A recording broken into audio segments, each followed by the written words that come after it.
What if Jon Snow bonded with a dragon before he ever met Daenerys Targaryen? Not a grand moment, not a prophecy landing in golden light. A ranger came back to Castle Black from arranging beyond the wall, and he was changed in the way rangers came back, changed sometimes, but differently from the cold and the fear and the dead. He came back and he said, "There's something in the mountains east of the fist. Not a white. Something else. Something old." Jon went to look. What he found was not a dragon. Not at first. What he found was an egg. One single enormous stone-cold egg wedged in a rock crevice in the high eastern passes, miles beyond the wall, in the place where the ancient Targaryen line and the ancient wall had once, apparently, overlapped in a way nobody had bothered to record. He picked it up. It was warm. That was the first wrong thing. Everything in the high passes beyond the wall in winter was cold. The rock was cold. His hands were cold. The egg was warm in the way of something that had been cold for a very long time, and had recently decided not to be anymore. He brought it back to Castle Black. He kept it in his quarters, because he didn't know what else to do with it. 3 weeks later, it hatched, and then nothing was ever the same again. Castle Black, 299 AC. He'd been Lord Commander for 8 months. The specific weight of that, 8 months. The youngest Lord Commander in the history of the Watch, elected by men twice his age, because the alternatives had been worse, and Jon Snow had the kind of competence that announced itself, whether or not you wanted it to, was something he carried without acknowledging carrying it, which was the Jon Snow way. The egg sat on the table by his bed. He'd told no one. He'd thought about telling Sam and decided that Sam would have opinions, many of them well-researched and some of them correct, and he wasn't ready for well-researched opinions yet. He'd thought about telling Aemon, but Aemon was old and blind and already carrying the specific weight of being the last living Targaryen, and Jon wasn't sure yet what the egg meant, or whether it meant anything at all. He hadn't told Aemon he was a Targaryen either.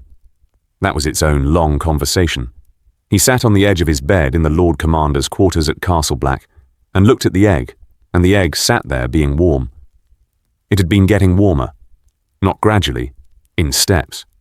He would leave for arranging and come back, and the warmth would be different, more concentrated, more directional, like something working its way from the center outward. On the Tuesday of the 3rd week, it cracked. Not loudly. A sound like good pottery, finding a flaw under pressure, the specific, controlled fracture of something that knows what it's doing. He'd been at his desk writing reports, and the sound came from behind him, and he turned very slowly, because some part of him had known this was coming, and the knowing had its own gravity. The crack ran from the top to the midpoint. Pale light at the edges of it. Not firelight. Something more internal. The glow of a process rather than a source. He went and sat on the floor in front of it. He sat there for 4 hours while it worked. The dragon that came out was not large. Jon had expected large. The histories describe dragons in terms of armies and shadows and the scale of natural disasters, and this creature was the size of a large cat, which was not the size of a natural disaster by any reasonable measure. Its scales were dark. Not black, the color of iron that has been heated and cooled, the dark, warm grey of forged metal with bronze at the edges in the places where the light found it. Its eyes were gold. They found Jon immediately. They found him the way Ghost's eyes had found him, that first morning on the road to Castle Black with the puppy in his arms. The specific quality of recognition between two things that are, at some level, the same kind of thing. He put his hand out. The dragon stepped forward on its new legs, with the calculated uncertainty of something that was figuring out legs for the first time, and pressed its head against his palm. He felt the warmth of it through his cold fingers. He thought, so this is real. He thought, Ghost. He looked at the door. Ghost was sitting at it.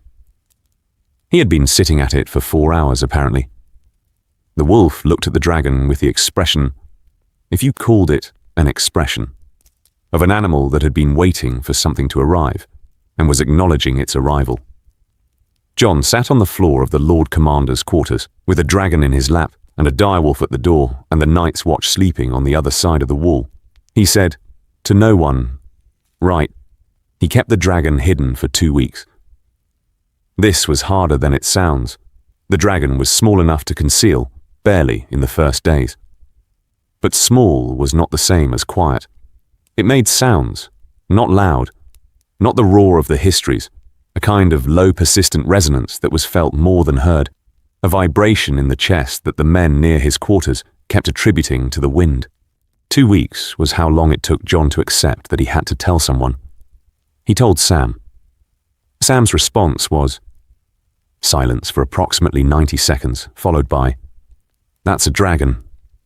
"Yes." "You have a dragon." "I have a dragon." "In the Night's Watch." "Yes." Sam sat down. He looked at the creature, which was now the size of a medium dog and growing visibly.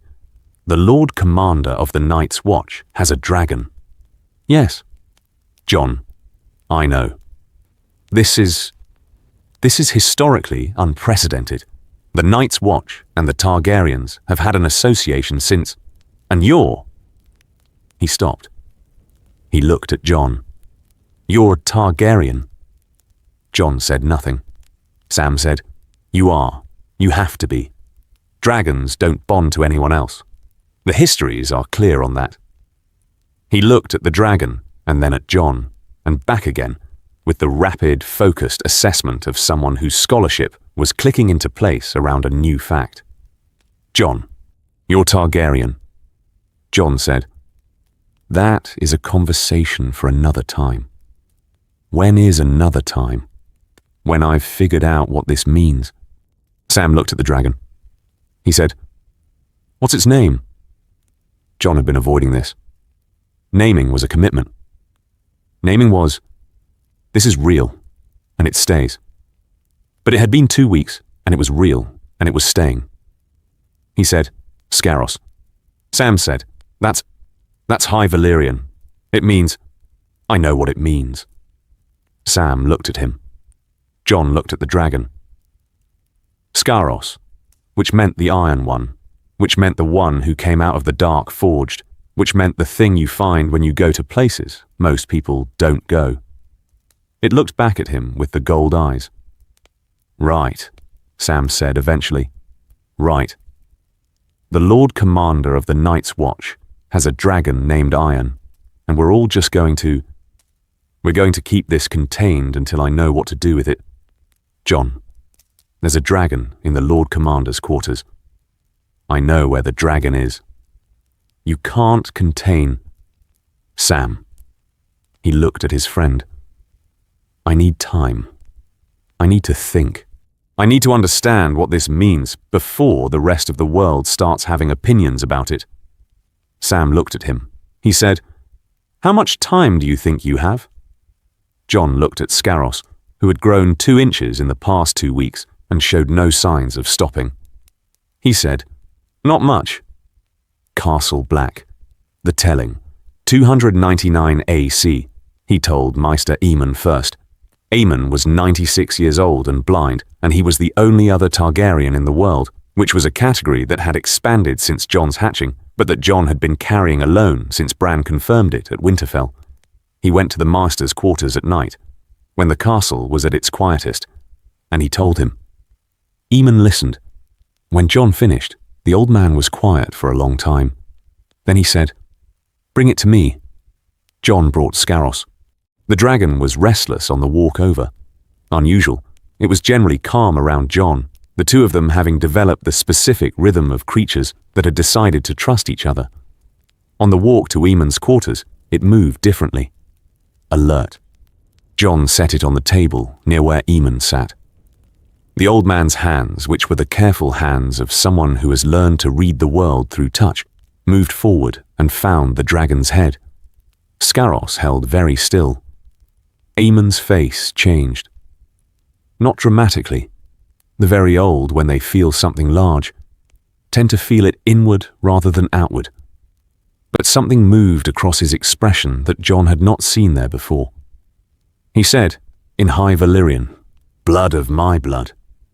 Scaros made the resonant sound.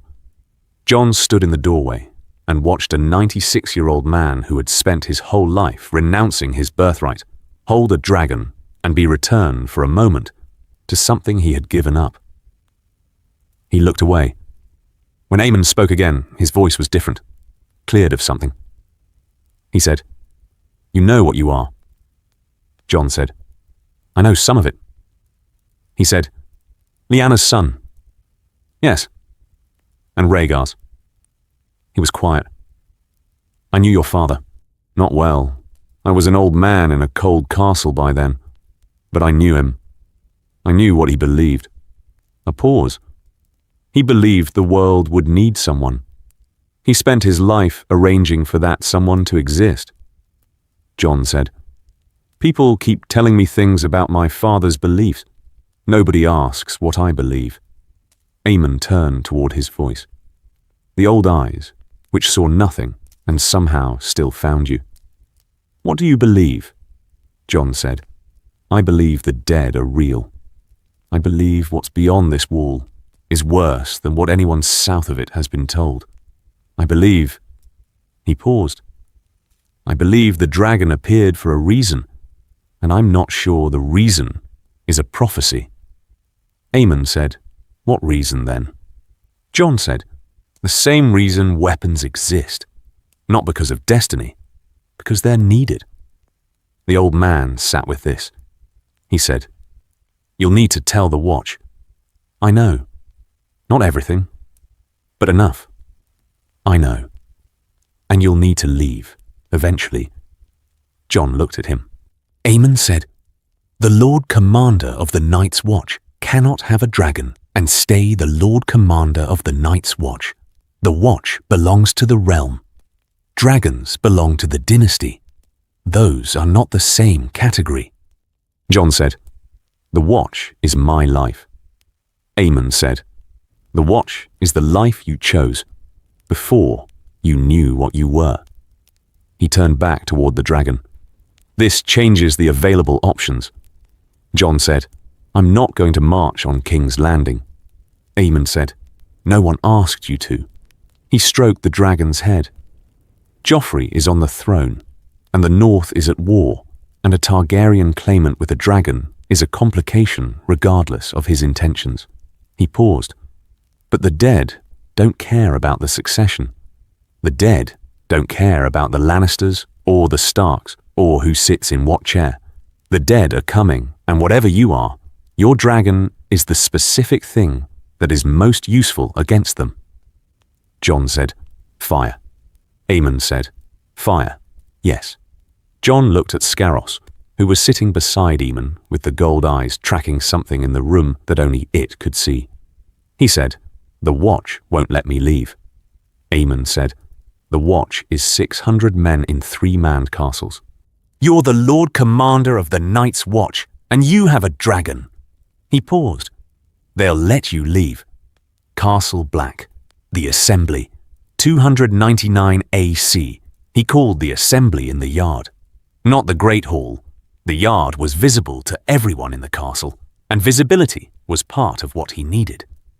He called it for the morning of the first clear day after the news had spread sufficiently on its own, which had taken exactly 4 days from when he'd told Sam, which he'd expected. He stood on the raised platform in the Castle Black yard. 600 men stood below him. Scaros sat at his feet. The dragon was now the size of a large dog. It sat with its wings partially spread, not threateningly, more the way a hawk spread its wings when it landed, establishing the fact of itself. And it looked at 600 brothers of the Night's Watch who were looking at it with the expressions of men who had read the reports about the dead and had thought they had calibrated their capacity for the unbelievable and were now recalibrating. Jon looked at them. He said, "You've all seen it by now. You know it's real. I'm not going to pretend the past month of rumors hasn't happened and explain it from first principles." Somebody toward the back said, "Is it a dragon?" Jon said, "Yes." The yard was quiet.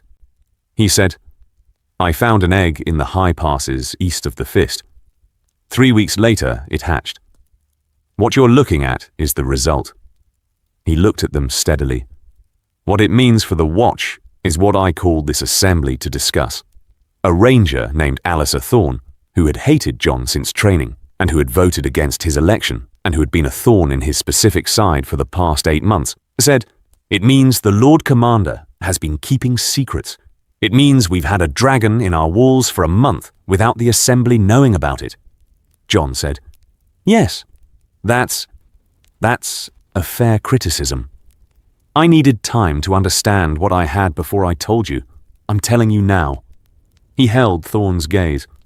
The Watch is founded on the principle that what happens beyond the wall is everyone's concern. That hasn't changed. What has changed is what I have available to address it with. Thorne said, You're Targaryen. Jon said, By blood. My mother was Lyanna Stark. My father was Rhaegar Targaryen. I've known this for 2 years. He said it flat. No apology in it. No performance. I didn't tell the Watch because I didn't think it was relevant to the Watch. The dragon makes it relevant. The yard erupted. He let it run. There was the shouting of men who felt deceived, and the shouting of men who were afraid of the dragon, and the shouting of men who were calculating what a Lord Commander with Targaryen blood meant for the political situation in the south, and the shouting of men who were simply frightened of a thing they hadn't expected. He let it run. After 5 minutes, he raised his hand. The yard was trained. They quieted. He said, I'm not leaving the Watch to march on King's Landing. I'm not going to use this position or this dragon to pursue a political claim. That's not what this is. He looked at them. The dead are real. You know this.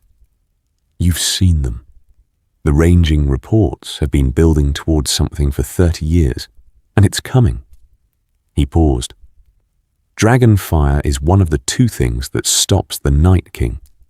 Not the army, the Night King. What directs the dead? The accounts are consistent on this.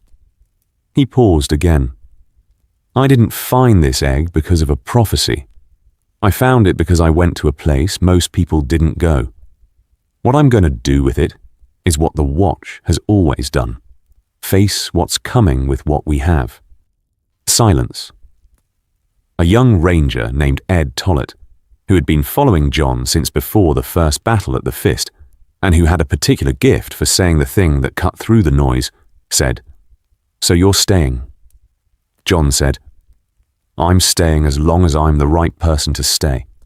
When that changes, I'll tell you. Ed said, That's not actually an answer. Jon said, I know. Ed said, The dragon stays too. Jon said, The dragon goes where I go. Ed looked at Scaros. Scaros looked back at Ed. Ed said, Right. He turned to the man beside him. I'm going to need more wine. Castle Black. The Ravens. 299 AC. The Ravens started going out the same day. Not from Jon. He hadn't decided yet what to send south and to whom. The Ravens went out from the brothers who had family south of the wall and who had seen what they'd seen and who had the natural human need to tell someone what you'd witnessed. The first official word Jon got that the news had reached King's Landing was a raven from Varys. Not signed as from Varys. Signed as from a contact in the capital whose name Jon didn't recognize, but whose handwriting had the specific looped efficiency of someone who wrote many letters under many names. The letter was 3 sentences. It said, The Lord Commander of the Night's Watch has a dragon. King's Landing is discussing this. It would be useful to know what the Lord Commander intends. Jon read it 3 times. He wrote back, The Lord Commander of the Night's Watch intends to defend the wall. What the dragon is useful for is fire. The dead don't negotiate. He sent it. The reply came in 4 days. It said, Daenerys Targaryen is in Essos with 3 dragons and an army. She is 6 weeks sailing from Westeros. She does not yet know you exist. You should consider what that means before she finds out from someone else." Jon sat with this. He had known, abstractly, that Daenerys existed. Sam had told him, after the egg hatched, working through the Targaryen family tree with the focused excitement of a man who had been wanting to discuss this for years. He had known she was alive and in Essos and had dragons of her own. He had not thought through what it meant for both of them to exist simultaneously. He had not thought through what it meant that he had a dragon before she came west. He had not thought through what it meant that the dynasty was suddenly not one person with 3 dragons, but potentially 2 people with 4 dragons, which changed the political arithmetic of the succession in ways that he was going to have to think about very carefully. He had not thought through any of this because he had been managing a dragon and arranging season and the dead and the specific daily demands of 600 men who were learning to live with a dragon in their walls. He thought about it now. He thought, she is going to come west eventually. She has been building toward it her whole life, from what Sam said. And when she comes west, she is going to have to decide what to do about the fact that there is already a Targaryen with a dragon in Westeros. He thought, that conversation is going to be significant. He thought, I should probably not be the last person in the conversation to prepare for it.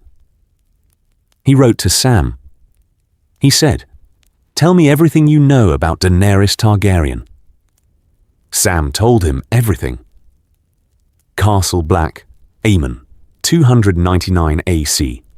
Aemon died in the 4th month after the hatching. Not unexpectedly. He was 96 years old and had been at Castle Black for 60 of them, and his body had been telling him for years that it was running out of time in which to carry him through his days. He had managed the running out with the specific calm of someone who had made his peace with most things long ago and was waiting on a few last ones. The last one, Jon understood afterward, had been the dragon.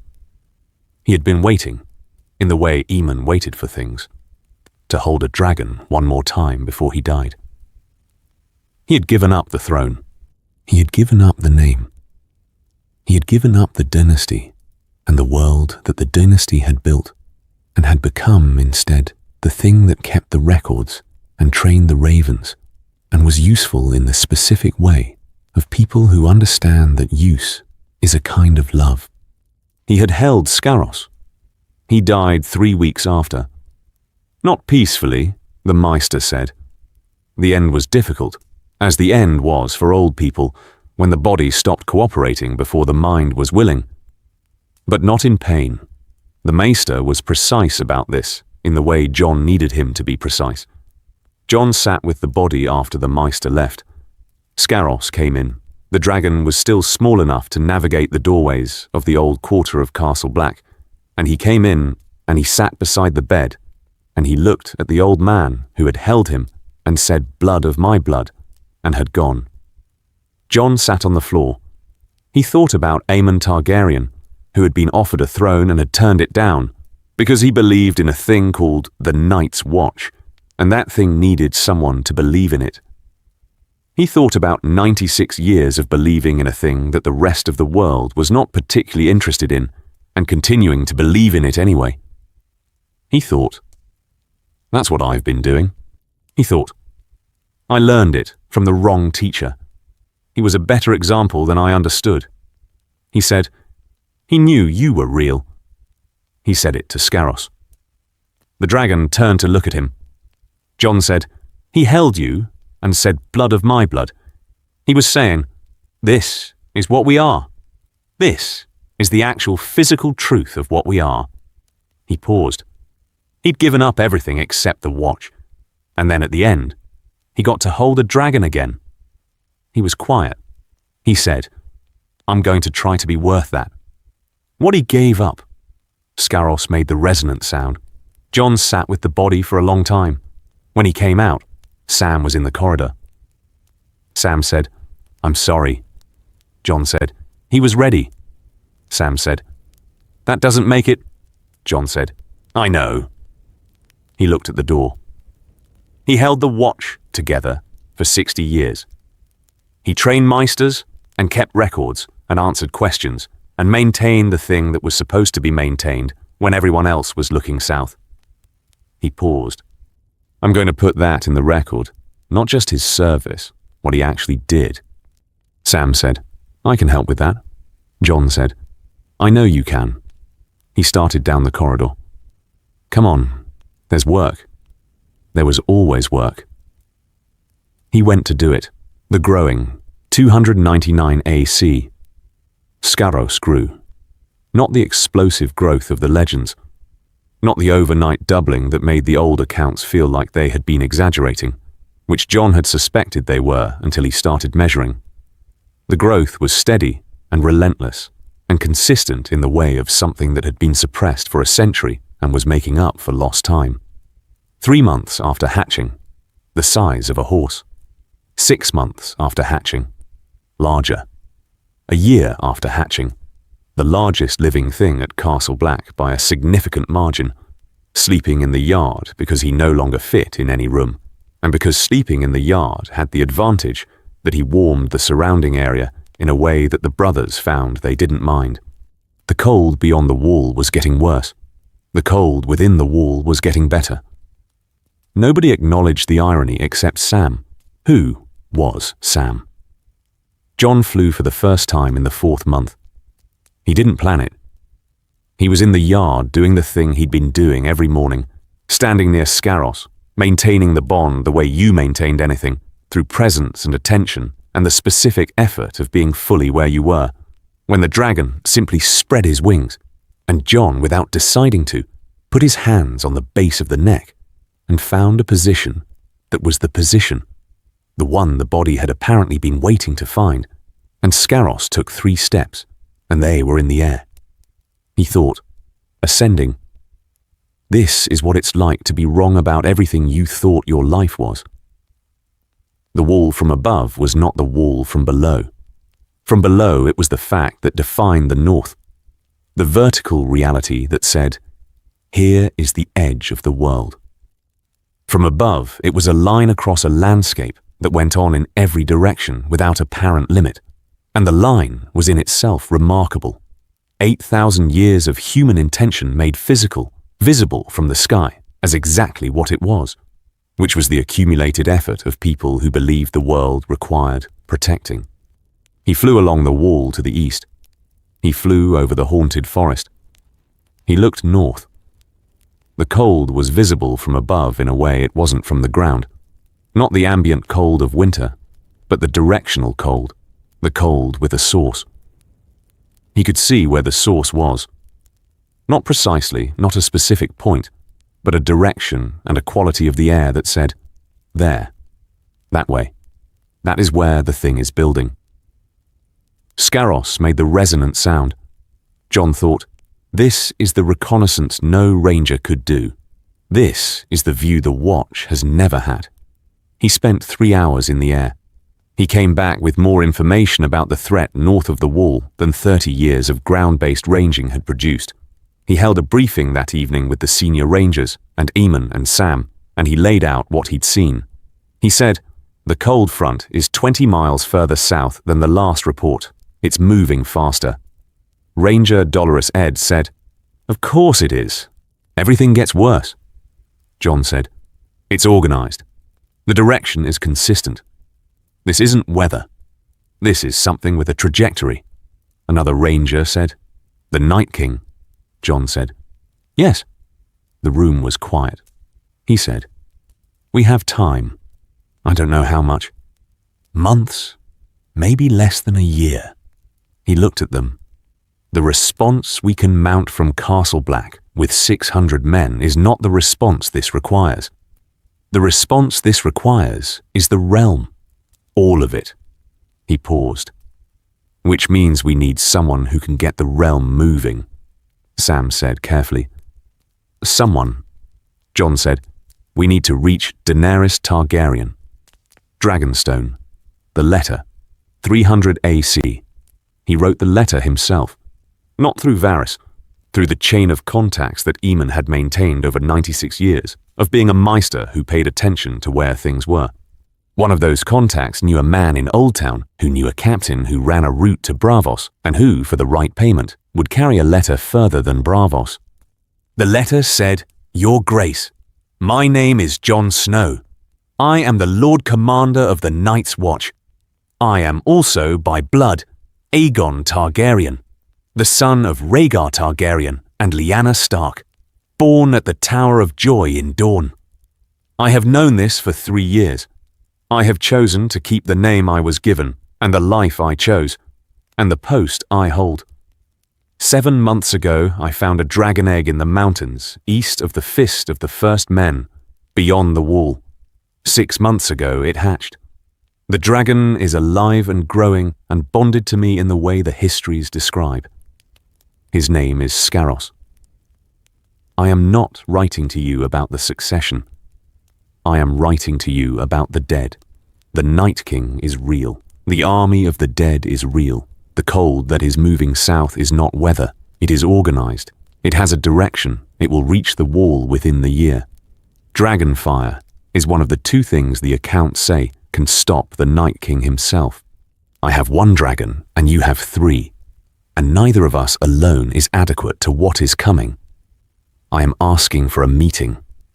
Not negotiation, not a political discussion, a meeting between 2 people with the same blood and the same fire who need to decide together what to do about the same threat. I have enclosed the ranging reports from the past 30 years, all of them, unedited. Read them, then decide. Jon Snow, Lord Commander of the Night's Watch. He sent the letter. He didn't know if it would reach her. He spent the time while waiting doing the things that needed doing, ranging, training, the distribution of dragonglass that had been mined at Dragonstone, and that Sam had arranged through a contact that Sam wouldn't explain, but that Jon had stopped examining. He flew Scaros in the mornings along the wall. The dead were getting closer. Essos. Daenerys reads it. She read the letter 3 times. Then she read the ranging reports. They took 2 days.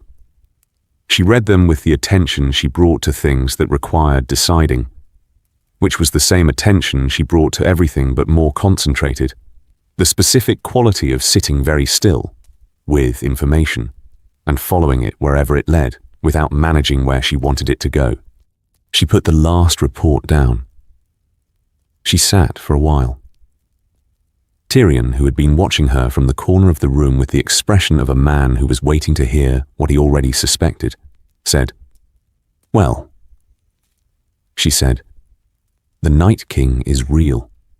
He said, "Based on 30 years of reports from men who have nothing to gain from inventing it, yes, I think we have to take that position," she said. "He has a dragon." Tyrion said, "An interesting development," she said. "A Targaryen with a dragon in Westeros, already."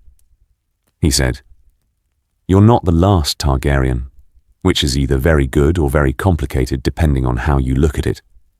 She said, "He's Rhaegar's son, by a Stark mother, who survived, apparently."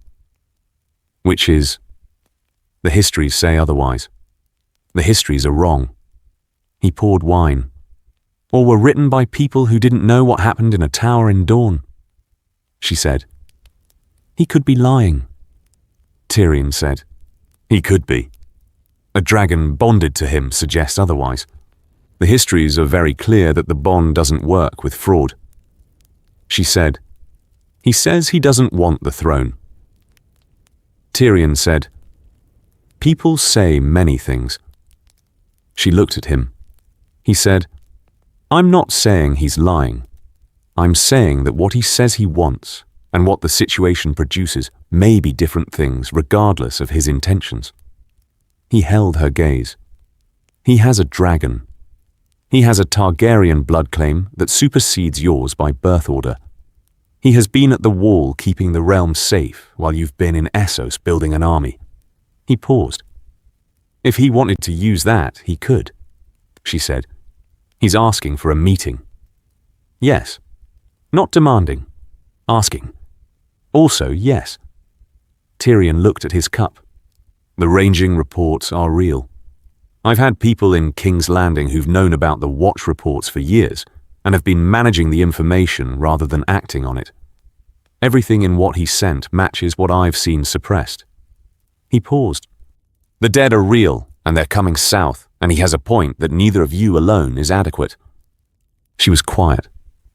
She said, "What do you want me to do?" He said, "I want you to meet him. In person, not by letter. Read the room. Understand what he is before you decide what to do with him." He paused. "He's the Lord Commander of the Night's Watch, who has been keeping the wall since before you left Essos. He's Rhaegar's son with a dragon. He's asking for help with the dead." He looked at her. "Those three things together are worth a meeting." She said, "Where?" Tyrion said, "Somewhere he can get to, and you can get to, without either of you having the tactical advantage." He thought, Dragonstone. Neutral in the sense that it's yours, which gives you the advantage.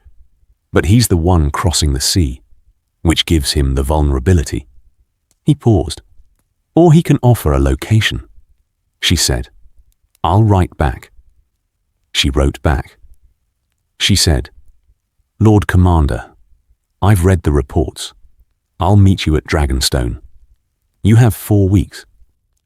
Come alone except for necessary company. Bring your dragon. Daenerys Targaryen, Castle Black." The night before sailing, 300 AC. Sam came to him the night before he sailed. Not for a specific reason, or not for one he named. He arrived at the Lord Commander's quarters with 2 cups and a look on his face that Jon had learned to read as, "I've been thinking about something for a long time, and I've decided to say it." Jon let him in. Sam sat down. He looked at Scaros, who had taken to sleeping in a coil in the corner of the quarters, which was possible now only because Scaros still fit and would not fit for much longer. He said, "The letter you sent, to Daenerys Targaryen?" Jon said, "Yes." Sam said, "You enclosed 30 years of ranging reports." Jon said, "Yes." Sam said, "You didn't lead with who you are." Jon said, "I led with what matters." Sam was quiet for a moment. He turned this over. He said, "I've been thinking about what you are." Jon said, "That's a large subject." Sam said, "You're the Lord Commander of the Night's Watch, and you're Rhaegar's son, and you have a dragon." He looked at the fire. "Those 3 things are separately enormous. Together, they're—" He searched for the word. "Unprecedented." Jon said, "I know." Sam said, "And you keep treating each of them separately. The Lord Commander is the Lord Commander. The blood claim is the blood claim. The dragon is the dragon." He looked at Jon. "You haven't let them become a single thing." Jon said, "What would a single thing look like?" Sam said, "The king with the dragon coming to claim his throne." He held Jon's gaze. "That's what anyone else in your position would be doing. That's the story the blood and the dragon tell if you put them together." Jon said, "It's not the story I'm telling." Sam said, "I know." He looked at the cup. "I just want to make sure you know that too. That you're choosing it, not just drifting toward it because the dead are the most immediate problem." Jon looked at his friend. He said, "I grew up in this castle. I grew up as Ned Stark's bastard in the household of a man who was everything a lord should be and who died for it. I watched the North and I watched the Wall and I read the reports, and when I became Lord Commander, I understood for the first time that what the Watch was doing was the most important thing anyone was doing and that no one was paying attention." He paused. He said, "Rhaegar believed in a prophecy. He arranged his whole life around the belief. He hurt people for it. He might also have been right about it. The dead are real. The Night King was real. Something needed to be done. He held Sam's gaze. But the prophecy was about fire and the prince and the singular answer. It wasn't about this.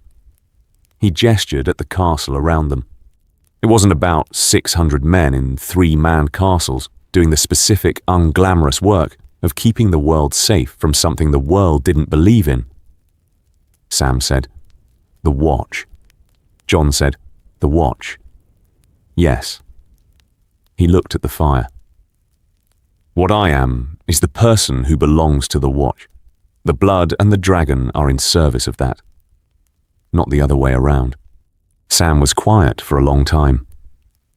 He said, "She's going to have opinions about that." Jon said, "Daenerys?" Sam said, "She's been building toward the throne her whole life. She has an army and 3 dragons and a plan that involves ruling the realm. You're going to arrive and tell her the dead are the important thing and the throne is secondary." Jon said, "Yes." Sam said, "And?" Jon said, "And she's going to disagree with me at first because the throne is not secondary to her. It's the thing she's been building toward. And then she's going to read 30 years of ranging reports, and she's going to understand that I'm right, and the throne is secondary to the specific thing that's coming." Sam said, "You're very confident about that." Jon said, "I'm confident that she's intelligent and that the reports are convincing." He paused. "Everything else I'm holding loosely." Sam said, "What's everything else?" Jon said, "What she's like in person, whether the plan works, whether I can actually get the realm moving in time." He looked at Sam. "Whether the Night King is where the ranging reports say he is, or whether he's moved again." Sam said, "The usual things." Jon said, "The usual things." He looked at the fire. "The Watch will be in good hands with Ed." Sam said, "Ed is competent." Jon said, "Ed is more than competent. He's the person who does what needs doing without being asked and without expecting recognition for it." He looked at Sam. "Like you." Sam said, "I'm not going to respond to that." Jon said, "Because it embarrasses you." Sam said, "Because it's manipulative, and I know you're manipulating me into staying while you sail south." He held Jon's gaze. "I should go with you." Jon said, "Someone needs to stay who knows the reports from inside, who can brief the Northern Lords when they arrive, who can explain the pattern to people who haven't been reading it for years." Sam said, "That's me." Jon said, "That's you." He paused. "I need you here, Sam. Not because I can't manage without you, though the last year would have been significantly worse without you. Because the Watch needs someone who believes in it when I'm not here." Sam was quiet. He said, "You're going to come back." Jon said, "Yes." Sam said, "You're going to deal with the dead and come back, and the Watch is going to be properly funded and properly staffed, and all the things that you've been working toward are going to happen." Jon said, "That's the plan." Sam said, "It's a good plan." Jon said, "It's a realistic plan. Those are different." Sam looked at the fire. He said, "I'm afraid." Jon said, "I know." Sam said, "Not about the dead. About you." He looked at Jon. "You go toward things that should kill you, and they don't kill you, and eventually the probability catches up." Jon said, "I've been dead once. I'm not interested in repeating it." Sam said, "That's not reassuring." Jon said, "I know." He stood. He put his hand on Sam's shoulder. "Keep the records. Keep the reports current.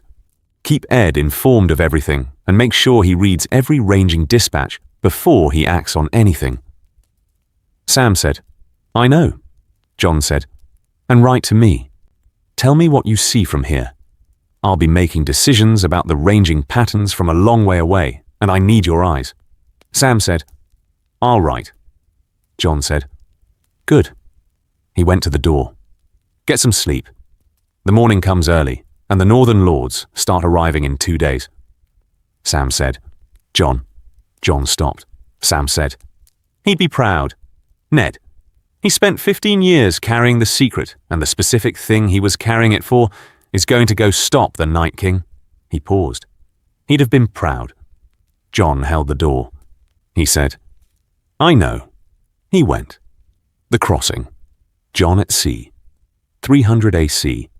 He left the watch in Ed's hands. Not officially. The Night's Watch did not formally lend authority in the way of lords' households, and the specific bureaucratic requirements of a Lord Commander taking temporary leave were not well documented because Lord Commanders generally didn't. He left Ed in practical command with Sam as counsel and 3 sets of instructions. Watch the cold front. Send ravens if anything moved. Don't tell the Crown what was happening until Jon had a chance to tell them himself. Ed had looked at him and said, "You're going to meet the Dragon Queen." Jon said, "Yes." Ed said, "With your dragon." Jon said, "I'm not leaving Scaros at the wall." Ed looked at the dragon, which was now large enough to require specific logistics for anything involving walls or doorways. He said, "Good luck at sea." Scaros at sea was its own challenge. The ship captain, a man from White Harbour who had been recommended by a contact of Sam's and who had sailed stranger cargoes than this, took one look at Scaros and went through a visible process of professional recalibration. He said, "The dragon flies alongside." Jon said, "Yes." He said, "It won't." Jon said, "He won't eat anything. Or anyone." The captain said, "Right." Scaros flew alongside the ship for the first 2 days and then, seemingly out of curiosity or boredom or both, flew ahead and waited at a point on the horizon for them to catch up, which he did 3 times before apparently concluding that ships were too slow to be interesting and taking a route of his own devising. Jon stood at the stern and watched him disappear and reappear. He thought about the wall behind him. He thought about what he was sailing toward. He had been the Lord Commander of the Night's Watch for 1 year and 2 months. He had been managing the watch and the wall and the dead and the political fallout of being a Targaryen with a dragon. He had been doing all of it with the specific, focused competence of someone who had decided that competence was the answer to everything, because everything else, the blood, the name, the claim, what it meant that Rhaegar Targaryen had arranged for him to exist, was too large to address, and competence was manageable. Sailing toward Daenerys Targaryen, who was his father's sister and the living embodiment of the dynasty he'd been born into and had never asked to be born into, it occurred to him that he had been doing competence as a way of not doing the other thing. He sat on the stern with the sea around him and Ghost beside him, and he thought about what the other thing was. The other thing was figuring out what he actually wanted. Not the watch, not the battle against the dead, not the specific tactical problems that had filled every day for years. What he wanted from the life he apparently had, which was longer and stranger and more full of impossible things than the life he'd originally planned. He didn't come to a conclusion. He thought, "I'm going to meet her, and that meeting will produce the next thing to figure out, and I'll figure it out then." He thought, that is not the answer. He thought, it's the best I have right now. Scaros appeared from the south, having apparently surveyed whatever he'd wanted to survey, and landed on the prow of the ship. The captain's second did a full rotation toward the railing, and then steadied himself with professional effort. Jon watched the dragon settle. He thought, at least I know what he wants. He's incurious about almost everything, and intensely curious about the specific direction of the fire. The cold. He orients to the cold the way a compass orients to north. He thought, we're the same that way.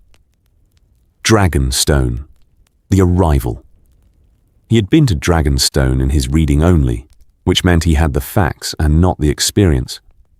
The facts: volcanic island, ancient Targaryen fortress, the specific atmosphere of a place built by people who understood fire as both weapon and heritage.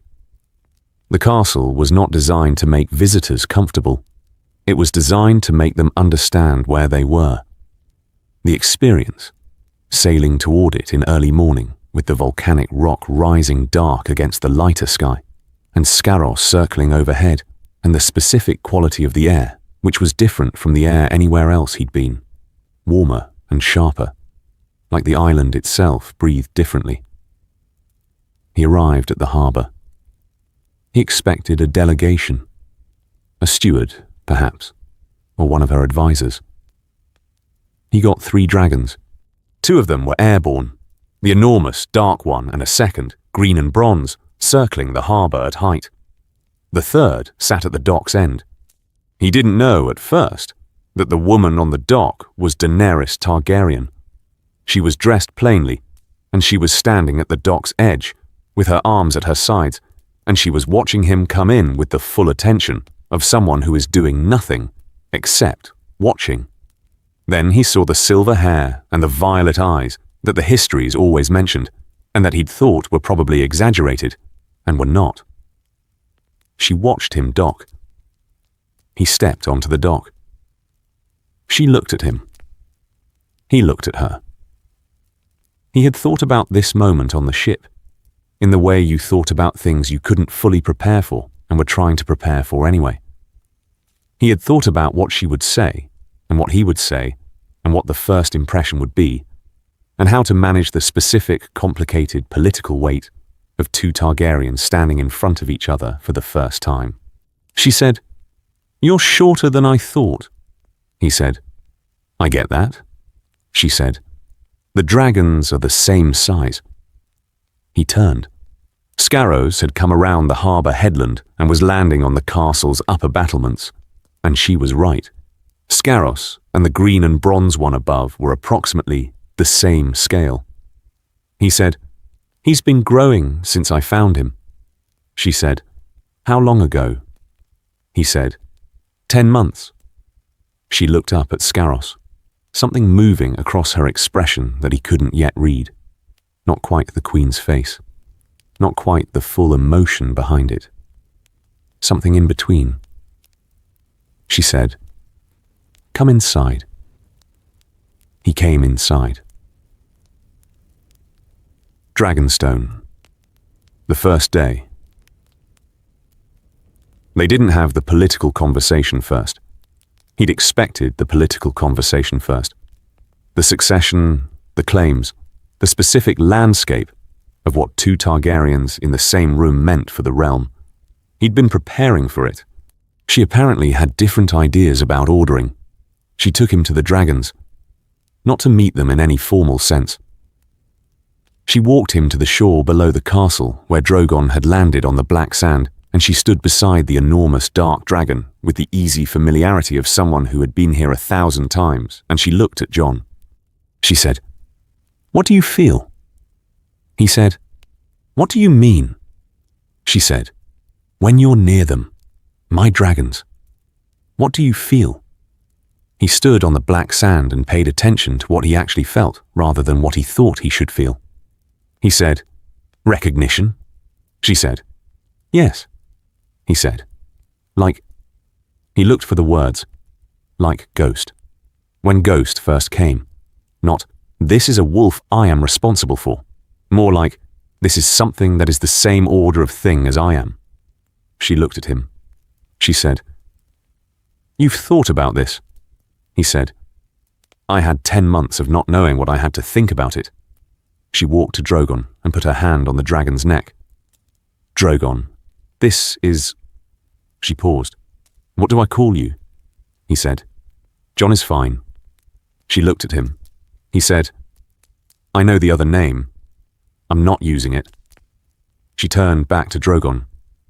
"Drogon, this is Jon." The enormous dragon looked at Jon with the amber eyes as something that was assessing. Jon stepped forward. He didn't reach out. That felt like the wrong gesture. Too presumptuous, a forced thing. He just stood in front of Drogon and let the assessment happen. Drogon exhaled. Jon felt the warmth of the breath, which was not the warmth of a fire, but the warmth of something that was fire in potential, contained. Drogon lowered his head. Daenerys made a sound. Not language. Involuntary. Jon put his hand on the dragon's nose. The contact was different from Scarros. Different bond. Different temperature. Different quality of recognition. But there was recognition. The same root. The same old blood. He stepped back. He looked at Daenerys.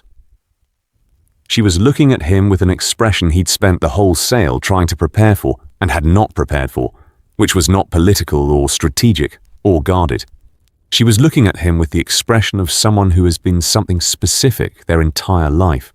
The last dragon, the last Targaryen, the singular fire in a cold world, and has just encountered the evidence that they were not alone. He understood that expression from the inside. He said, "I didn't ask for it either." She said, "I know." She looked at Drogon, who was still watching Jon with the amber eyes. "I've been the last of my family since I was born. The last everything." She looked back. "You've been the Lord Commander of the Night's Watch," he said. "I've been Ned Stark's bastard most of my life." She said, "He sounds like he was worth being the bastard of." He said, "Yes." He looked at the sea.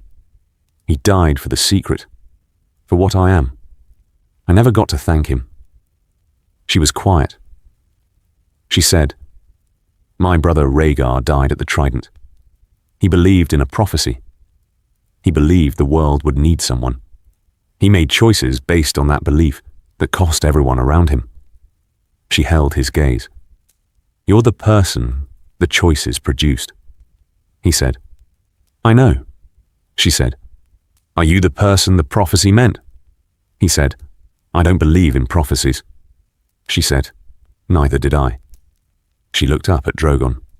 "I believe in dragons. I believe in what I can see." She looked at him. "I'm deciding what I believe about you." He said, "That's fair." She said, "Come inside. We should talk about the dead. Dragonstone, the war room, 300 AC. The war room had a map of the realm on the table. It was larger and more detailed than any map Jon had seen at Castle Black, the product of resources and time that the Watch had never had. He looked at it with the eye of a man who had been reading ranging reports and building a picture from incomplete data and was now seeing a more complete version. Tyrion was there. He had heard about Tyrion from Sam, who had heard about him from everyone who had ever spent time at court, and he was. Jon looked at him and thought, "This is the most dangerous person in the room who isn't a Targaryen. Not dangerous in the way of fighters. Dangerous in the way of someone who processes information at a speed that leaves everyone else responding to where he's already been." Tyrion looked at Jon. He said, "You're not what I expected." Jon said, "I get that." Tyrion said, "You're wearing a Night's Watch cloak." Jon said, "I'm the Lord Commander of the Night's Watch." Tyrion said, "You're Aegon Targaryen with a dragon." Jon said, "Both things are true. I prefer the first one." Tyrion looked at him for a moment. "Fair enough." He looked at Daenerys. "He's not going to make this easy," she said. "I didn't ask for easy." They sat. Jon laid out what he'd seen from the air, the cold front's position and movement, the patterns in 30 years of ranging reports, the specific gap between what the Watch had and what the threat required. He laid it out the way he'd always laid things out, which was, here is the information, here is what it says, here is what the options are, here is what I think the right option is. No drama, no performance. The clean line between the facts and the analysis. Tyrion listened with both hands folded and his eyes tracking between the map and Jon's face and the windows. Daenerys listened with her whole body. Not the managed pose of the throne room, but the full physical attention of someone for whom information was genuinely important. When Jon finished, Tyrion said, "You flew the reconnaissance yourself." Jon said, "Yes." Tyrion said, "That's data we don't have anywhere else. The watch reports are ground level. The air is different." Jon said, "It's why I needed to get here, not just to ask for help, to show someone what the view from above shows." Tyrion said, "And what the view from above shows is," Jon said, "months, maybe less." The room was quiet. Daenerys said, "The Night King. The accounts say fire and Valyrian steel." Jon said, "The accounts are consistent on that, yes." She said, "How consistent?" He said, "Multiple independent sources across the histories. The primary engagement has to involve both elements in the same place at the same time." He paused. "Dragon glass for the army, fire and Valyrian steel for the source." She said, "You have Valyrian steel?" Jon said, "Longclaw, yes." She said, "I have 3 dragons." Jon said, "I have 1." She looked at him. He said, "Scaros is not fully grown, but he's past the threshold where he can produce combat-level fire." He paused. "The question is how we coordinate 4 dragons against an army of the dead and a Night King." Tyrion said, "That's a very specific question." Jon said, "The threat is very specific." Tyrion looked at Daenerys. "He doesn't lead with the throne." Daenerys said, "No." Tyrion said, "Or the claim." She said, "No." Jon said, "I can hear you." Tyrion said, "I know." He looked at Jon. "The succession question doesn't go away because we're talking about the dead. Your claim supersedes hers by birth order. That's a fact whether you acknowledge it or not." Jon said, "The dead don't care about the succession." Tyrion said, "The Lords of Westeros do." Jon said, "Then the Lords of Westeros are looking in the wrong direction." He held Tyrion's gaze. "The succession question can wait. What's coming doesn't wait." Tyrion was quiet for a moment. He said, "I think I actually believe you." Jon said, "Thank you." Tyrion said, "That wasn't a compliment. I find it extremely inconvenient." Dragonstone. The dragons. The first flight, she suggested it on the second morning. He was in the yard before anyone else was awake. Old habit, built from the wall, where the pre-dawn hour was the specific hour when the cold announced its intentions for the day. He was with Scaros, doing the morning presence routine that the bond required, when she appeared at the yard entrance. She said, "Do you want to fly them together?" He said, "Together." She said, "All 4. To see what the dynamic is." She looked at Drogon, who had also appeared from wherever he spent his nights. "We're going to be coordinating in a battle. Knowing how they interact in the air matters." He said, "Yes." She called the dragons. All 4 of them assembled in the way of animals that had independently decided they were going to participate in something. Not the assembly of creatures that had been trained, but the assembly of creatures that had understood an invitation and were responding to it with their own authority. Drogon, enormous, the center of gravity. Rhaegal and Viserion on either side. Scaros at the far end, the smallest, the darkest, watching the others with the gold eyes. Jon watched Scaros watch the other dragons. He had never seen Scaros near other dragons. He had never seen Scaros near anything except the watch, which was not a comparable reference point. He expected, what? Competition. The assertion of territory. The specific animal politics of creatures sharing space. What he got was different. The 4 dragons settled together in the yard with the ease of creatures that recognized each other. Not the ease of familiarity. None of them had met before. The ease of something more fundamental. Blood. The same deep root. Scaros walked to Rhaegal. The green dragon looked at him. Scaros made the resonant sound. Rhaegal answered in kind. Jon looked at Daenerys. She was watching the dragons with the expression she'd had on the dock, the one that had not been political. He said, "They know each other." She said, "They know what they are."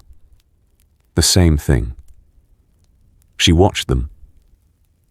Like meeting someone who speaks your language when you've been in a country where no one does. He said, "Yes." She said, "Shall we?" He found the position on Scaros's back with the ease of months of practice, and Daenerys mounted Drogon with the ease of years, and they were in the air before either of them had to think about it. Flying together was different from flying alone. He had gotten used to the specific quality of flight with Scaros, the rhythm of it, the temperature of the air, the angle at which the wall appeared on the horizon and receded. Flying with Drogon beside him was like he searched for the right comparison, like fighting beside someone for the first time and discovering that you anticipate each other, that the gaps in your approach are filled by theirs without discussion. She flew the way he'd expected and differently, better at the turns. She'd been doing it for years. He compensated with speed that surprised her. He could see it in the adjustment she made to stay alongside. They flew south along the coast and then turned east and then turned north. They didn't speak. You couldn't speak easily at altitude with the wind and the distance. But the flight was a kind of conversation, the negotiation of 2 riders and 4 dragons finding the shared rhythm. After an hour, they came back to Dragonstone and landed on the shore. She got down. He got down. They stood on the black sand. She said, "You're better than I expected." He said, "I had months of practice in a very unforgiving environment." She said, "The wall." He said, "Yes." She said, "What does it feel like?" "Flying over it."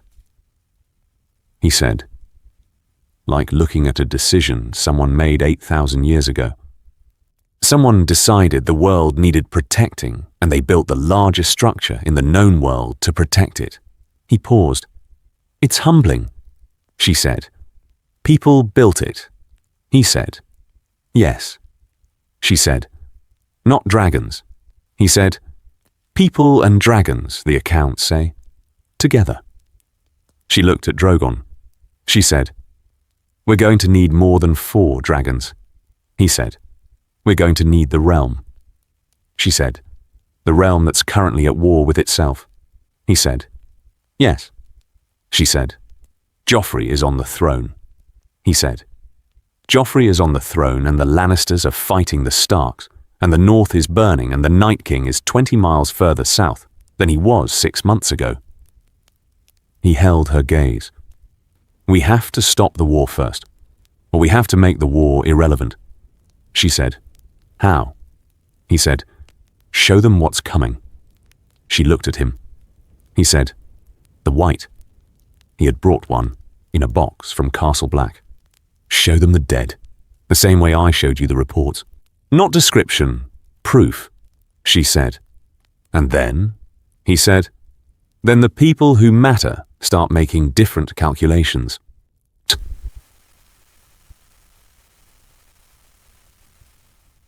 Dragonstone. The late nights, the real conversation. The political conversation happened on the 3rd night, not because they'd been avoiding it. They'd been doing something more useful, which was building enough shared understanding that the political conversation could be had honestly rather than strategically. Jon had learned, mostly from watching Ned, that the order of conversations mattered. You talked about values before you talked about positions. You established what people actually cared about before you negotiated what they'd accept. She came to the room where he'd been working with maps and sat across from him and said, "We need to talk about the throne." He said, "I know." She said, "Your claim supersedes mine." He said, "By birth order, yes." She said, "The lords will know that once it becomes public knowledge." He said, It will become public knowledge. She said, Yes. She looked at the map. What do you want? He said, I want the dead stopped. She looked at him. He said, I mean that.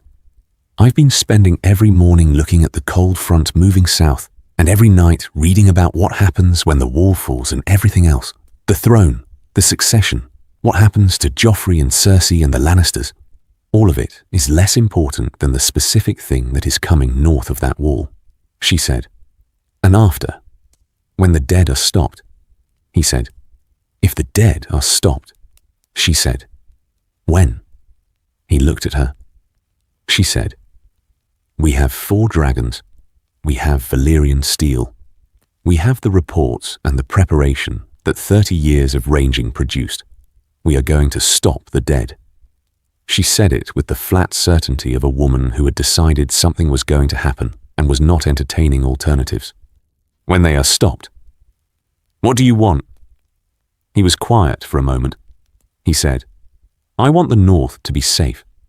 I want the Watch to be what it should have been, properly funded, properly staffed, able to do what it was built to do.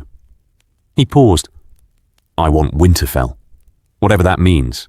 I want to go home. She said, That's not a claim to the throne. He said, No. She said, People will push you toward it. He said, Let them push. She said, If you don't take it, then you take it. He met her eyes. Which is what should happen. You've been building toward this your whole life. You have the army and the dragons and the legitimacy of everything you've done to build both. He looked at the map. My blood is an accident of my father's belief in a prophecy.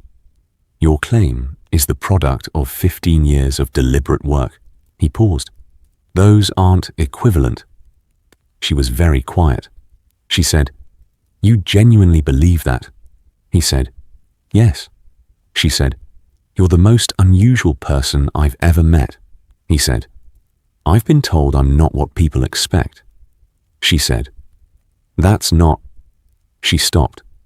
You're the only person since I was a child who has told me what I want to hear and meant something real by it. She looked at him. Most people tell me what I want to hear because I'm the person with the army. You told me what you actually think. He said, I generally do. She said, I know. She looked at the map. We need to decide together. Not what happens to the throne, that's secondary. We need to decide how we approach the lords, how we present what we have, how we get the realm moving before it's too late. He said, Tyrion. She said, Yes. He said, He has a plan. She said, He always has a plan. She looked at him. Do you trust him? He thought about it honestly. He said, I trust that he serves himself, and that what serves him right now is what serves you, and what serves you right now is what serves the realm. As long as those things are aligned, yes, she said. That's a complicated yes. He said, all the useful yeses are. She almost smiled. The fire in the hearth, the map on the table, the dragons somewhere outside moving through their own evening. She said, My brother Rhaegar believed the world would need someone. He said, You told me. She said, I've been thinking about it since I got your letter. About what he arranged for. About you. She looked at him. He arranged for the wrong thing. He blinked. She said, He arranged for the prince that was promised. One person, the singular hero of the prophecy. She held his gaze. But what you are isn't a single hero. You're the Lord Commander of the Night's Watch who found a dragon because he went to places most people didn't go. You're the person who wrote me a letter about the dead instead of a letter about the throne. She paused. What my brother arranged for wasn't the hero the prophecy described. It was the person who was going to figure out that the prophecy was wrong about what was needed. Jon looked at her. She said, "What's needed isn't one person. It never was." She looked at the map. It's people. This specific configuration of people and dragons and information at this specific moment. She paused. Rhaegar thought the world needed a prince. The world needed us. He sat with this. He said, "That's the most generous interpretation of a man who hurt a lot of people I've ever heard." She said, "I've had a lot of time to make peace with my brother's choices." He said, "He hurt my mother." She said, "Yes." He said, "She chose it. She's alive. She'd tell you she chose it." He paused. "That doesn't mean it didn't cost her." She said, "No, it doesn't." The fire. He said, "What was he like?" She said, "I never knew him. I was born after everything ended. What I have are stories." He said, "What do the stories say?" She said, "That he was brilliant and sad and completely convinced he was right." She paused. "That he played the harp beautifully. That he loved his wife and was fair to his people and believed in the prophecy the way some people believe in the gods, not as a comfort, but as a weight." He said, "Like carrying something." She said, "Yes." He said, "I know what that's like." She said, "I know you do." The white, the demonstration, 300 AC. The lords came. Not all of them, not by a long way, but the ones who mattered for the next stage of the thing, the ones whose decisions would cascade into the decisions of the smaller houses, the ones whose agreement or refusal would set the shape of what the realm did next. Tyrion had sent the invitations, not in Jon's name or Daenerys's, in the name of a shared concern that the realm had been mismanaging for 30 years. He had been specific about the wording in a way that Jon had found instructive. "You are invited to learn something that the small council has been failing to act on. Bring your own Meister if you distrust our facts." Stannis Baratheon came because Stannis followed evidence, and the evidence was compelling, and Stannis was not a man who allowed political inconvenience to overrule documented fact. Olenna Tyrell came because she had been bored since the war started, and this was the most interesting invitation she'd received in years. Several northern lords came because Jon Snow had sent personal ravens, and Jon Snow was the Lord Commander and a Targaryen and had a dragon, and those three things combined were sufficient. The demonstration was in the courtyard of Dragonstone. Jon gave no introduction. He had found in the ranging briefings at Castle Black that introductions produce the specific problem of giving people's skepticism time to organize itself. Instead, he opened the box. The white came out. The courtyard had the reaction Jon had seen twice before, and that never became less instructive. The specific moment when people who had not believed something became people who had to believe it. The sound of it was not a scream and not a gasp. It was a collective held breath, and then the release of it. He touched dragon glass to the white. The white stopped. He looked at the lords. Stannis said, "How many?" Jon said, "The cold front has moved 30 miles south in 6 months. The army behind it is..." He paused. "I've seen it from the air. The estimates from the ranging reports are conservative." Stannis said, "You've flown reconnaissance." Jon said, "Yes." Stannis said, "How current?" Jon said, 2 weeks before I sailed here." Stannis looked at the still white. He had the expression of a man who processed facts at a speed and completeness that most people didn't manage, and who had just processed this one. He said, "How long until it reaches the wall?" Jon said, 3 months, maybe 4. Stannis said, "And the wall holds against..." Jon said, "Against the army, yes, if it's manned properly. Against the Night King himself. The accounts say he can breach it if the right conditions are met." He paused. The wall was built to hold. It wasn't built for the specific kind of assault that's coming. Olenna said, from her chair at the edge of the yard where she had positioned herself for the best view without being in the middle of anything. What is the specific kind? Jon said. The Night King doesn't fight like a general. He raises the dead and he commands them. Every corpse he reaches becomes part of his army. He's been moving south for 30 years, and the army has been growing the entire time. He looked at her. The conventional response, castle walls, soldiers, cavalry, works against the soldiers and doesn't work against the source. She said, and what works against the source? He looked at Daenerys. She said, fire. Olenna looked at the dragons, 2 of which had arranged themselves at the castle's upper levels with the quality of very large animals that were not exactly choosing to be visible, but were not exactly hiding either. She said, how much fire? Jon said, we have 4 dragons. We need to go north. We need to find the Night King, and we need to engage him directly.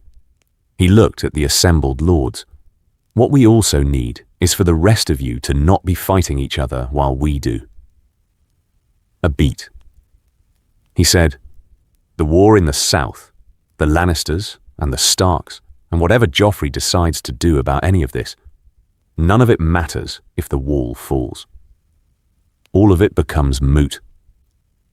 There is no kingdom to fight over if the dead win. He held their attention. We need a ceasefire. We need resources moving north instead of toward each other. And we need it to happen now, not when the wall is already compromised.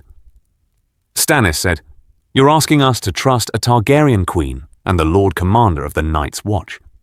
Jon said, I'm asking you to look at what just stopped moving in this courtyard and decide whether you'd rather manage the political situation in the south or deal with that. He nodded at the white. Stannis looked at it. He said, what do you need? Jon told him. Dragonstone, Tyrion and Jon. 300 AC. Tyrion found him at the cliff edge that evening.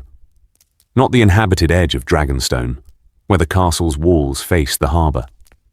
The other side where the volcanic rock dropped to the sea and the wind came from the west and there was nothing between you and the horizon. Tyrion arrived with 2 cups and said, you give a good demonstration. Jon said, I've given it a few times. Tyrion handed him a cup. He said, Stannis is convinced. He was convinced before he arrived, if I'm honest. The man processes evidence before other people have finished receiving it. He looked at the sea. Olenna is amused and therefore useful, which is the only state in which Olenna is not dangerous. He paused.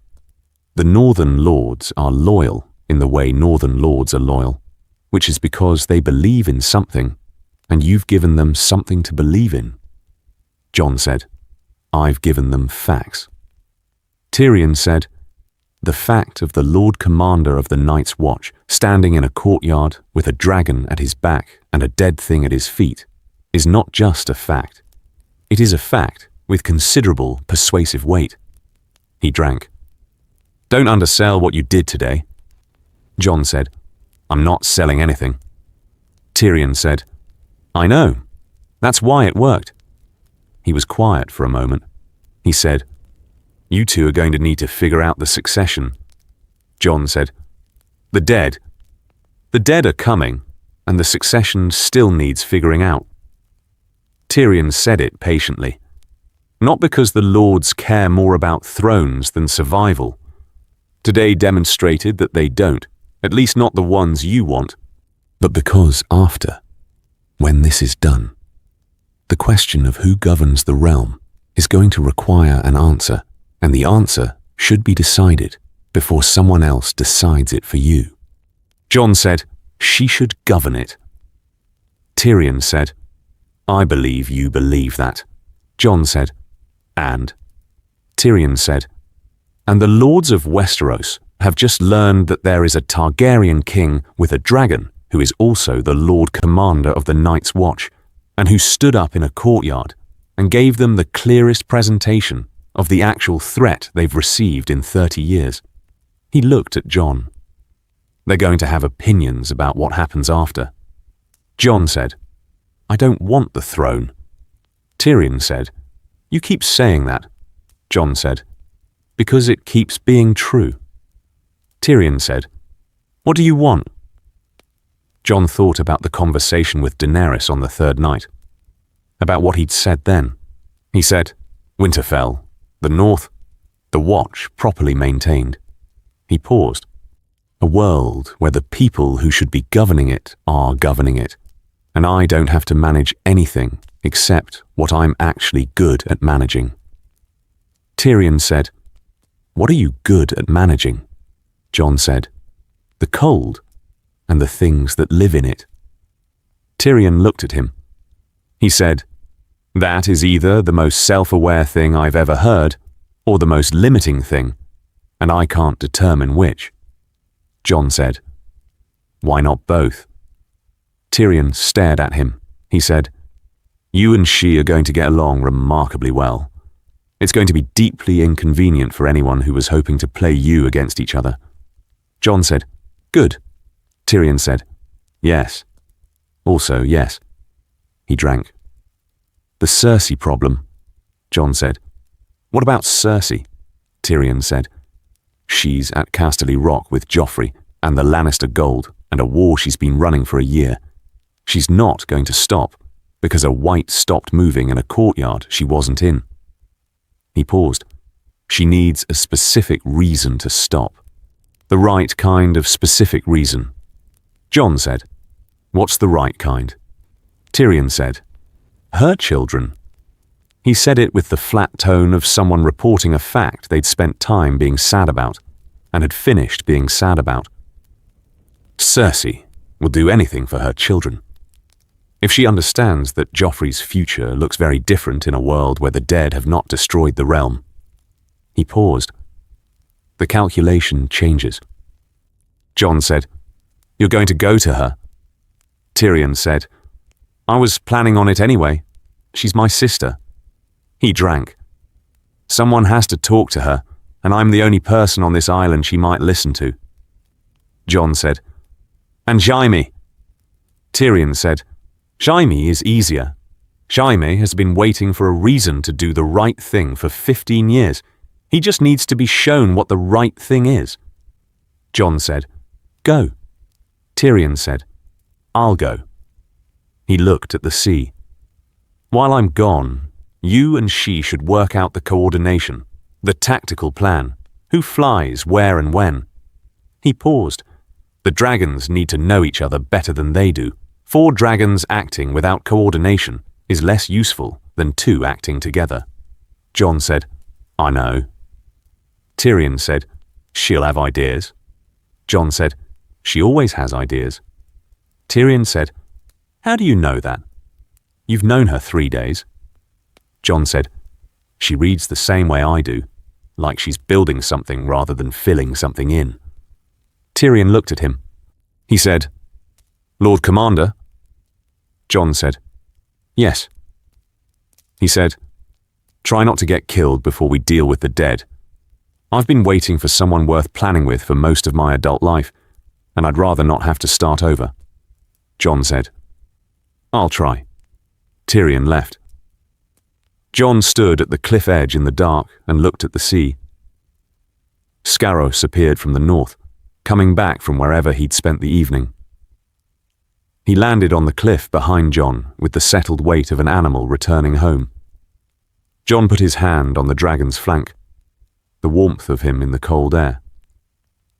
He thought, 3 days ago I sailed here, not knowing what to expect. I know more of what to expect now.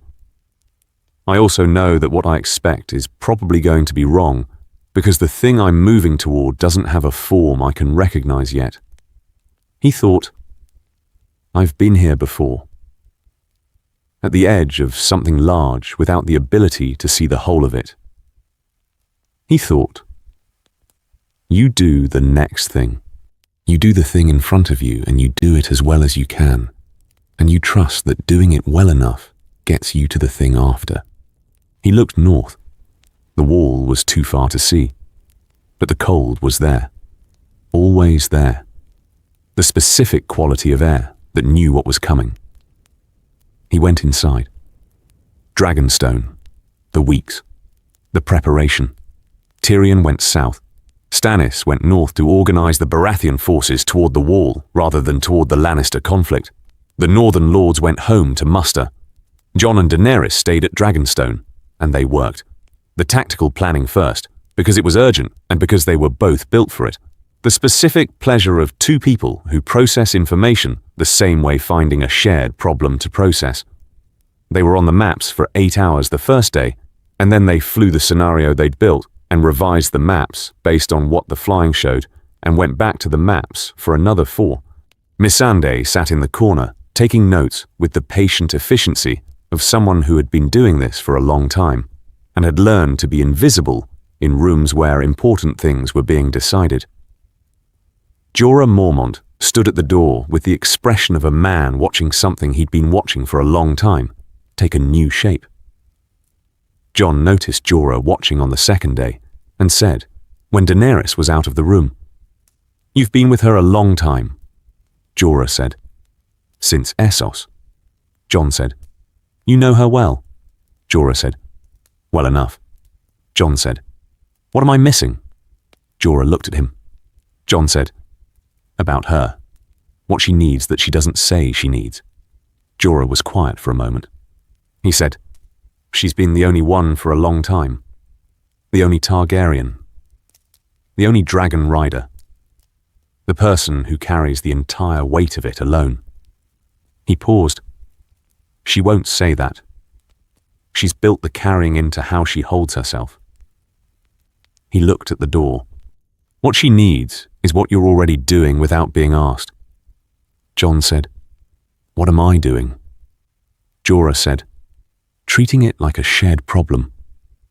Not her problem that you're helping with. Not your problem that she's helping with." He paused. "A problem that belongs to both of you because of what you both are." Jon said, "It is a shared problem." Jorah said, "I know." He looked at Jon. "She knows. That's the point." The dragons worked. The 4 of them together, daily. The specific acclimatization of animals that share a bloodline, learning to share airspace. Drogon remained the largest and most dominant, and he established this fact once, early, with a specific aerial assertion that Jon watched and that Scaros received with the equanimity of an animal that had decided it was not interested in that particular argument and was going to make its own claim to relevance through other means. Scaros's other means were speed. Jon had suspected this from the months of flying at Castle Black, but Dragonstone gave him the comparison. Scaros was not as large as Drogon, not as powerful on the direct charge, not the overwhelming physical force that the Black Dragon represented. But Scaros moved differently. The compact efficiency of something that had been built for cold, that had been formed in the high passes beyond the wall, where the air was thin and unforgiving, and where survival required something different from pure size. Daenerys noticed on the 4th day. She said, "He's faster than the others." Jon said, "Yes." She said, "In the cold, specifically." Jon said, "He was hatched there. He's been flying in it for 10 months. He paused. "The cold doesn't slow him the way it slows the others." She said, "That's significant." He said, "I know." She said, "In the engagement beyond the wall," he said, "the colder it gets, the better he performs relative to the others." He looked at her. "The Night King's cold is going to be worse than anything we've flown in. The others will be working against it. Scaros will be..." He paused. "Not working with it exactly. Not slowed by it." She was quiet for a moment. She said, "He goes for the Night King." Jon said, "Yes." She said, "You go for the Night King." He said, "Yes." She said, "The others cover the army." He said, "Yes." She said, And I'm separated from you in the coldest part of the engagement. He said. I know. She said. I don't like that. He said. I know. He held her gaze. But it's the right deployment. Scaros and I for the source. You and the 3 for the army. The army can't be left alone or it overwhelms everything. She said. If something goes wrong with you, he said, then you finish it with what you have. She looked at him. He said, that's what we do. We make the plan that works, and we execute it, and if part of it fails, the other part adapts. He paused. I've been planning wall defenses for a year. The plan that works isn't the plan that protects everyone. It's the plan that solves the problem. She said, you've been doing this since the Watch. He said, yes. She said, making the right plan instead of the comfortable one. He said, yes. She said, I hate it. He said, I know. She said, it's correct. He said, yes. She looked at the map. She said, I'm going to fight the Night King with you. He said, Daenerys. She said, I'm going to fight the Night King with you. Not as the distraction, not holding the army while you go for the source alone. We'll take a different split. Rhaegal and Viserion for the army. They can manage the flanks without me. Drogon and I with you and Scaros on the source. He said, she said, the 4 dragons are a resource. How we allocate them is a decision. 2 for the army and 2 for the Night King is a valid allocation. She held his gaze. I'm not sending you north alone. He said, I wasn't going to be alone. She said, I'm not sending you north without me. He was quiet for a moment. He said, that's not tactical. That's personal. She said, yes. He said, we shouldn't let personal. She said, Jon. She looked at him steadily. I've been alone with this my entire life. I have been the only Targaryen, the only dragon rider, the only person who understands what the blood means from the inside.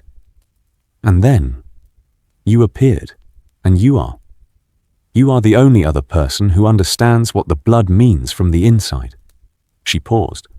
I'm not tactical about that. I'm not going to be... He sat with this. He said, 2 for the army and 2 for the Night King.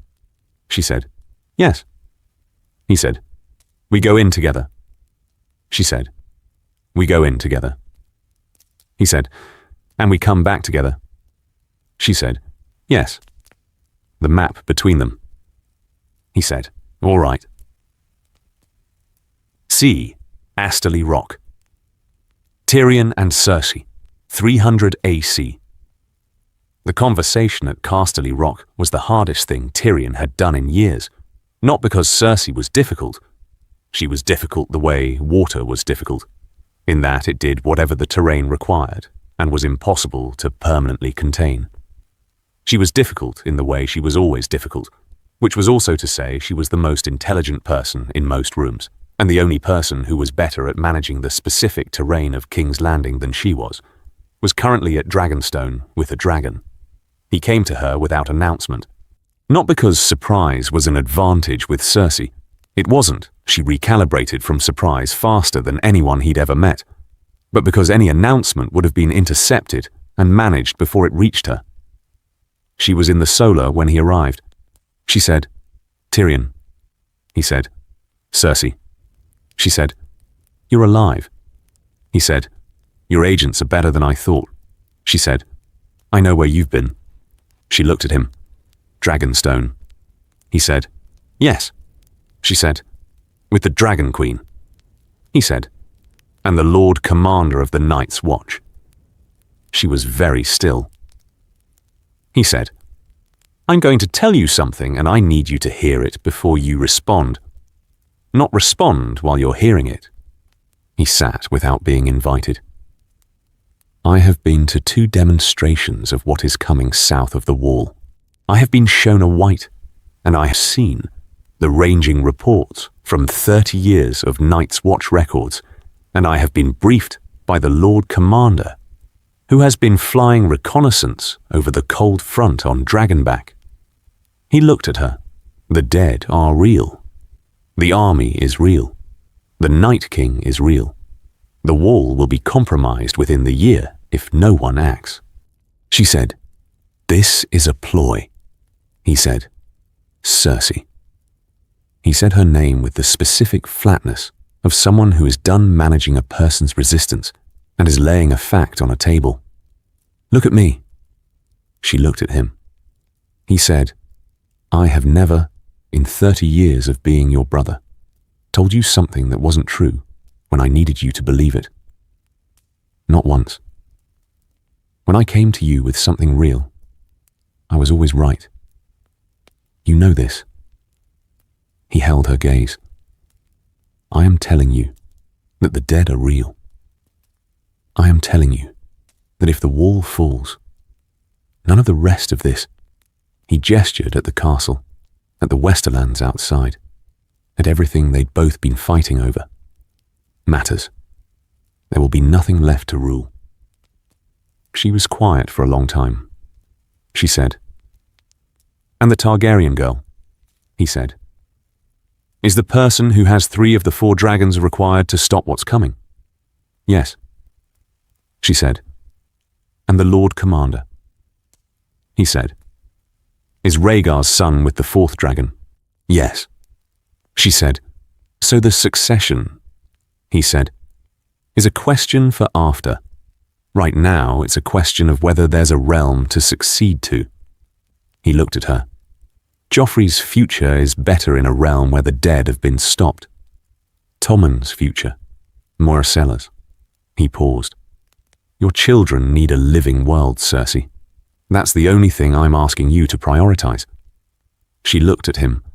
She said, "What do you want from me?" He said, "A ceasefire. Immediate, unconditional on the condition of the dead being addressed. You stop fighting the North. The North stops fighting you. Everyone turns toward the actual problem," she said. "And after," he said, "after we negotiate. After the succession and the throne and all of it. After." She was quiet for a very long time. He watched her make the calculation. He knew her well enough to know when she was calculating versus when she was decided. And she was calculating, which meant she hadn't decided, which meant there was room. She said, "Jaime." He said, "What about him?" She said, "He's at the Rock." She looked at the window. "He'll want to go north." Tyrion said, "Probably."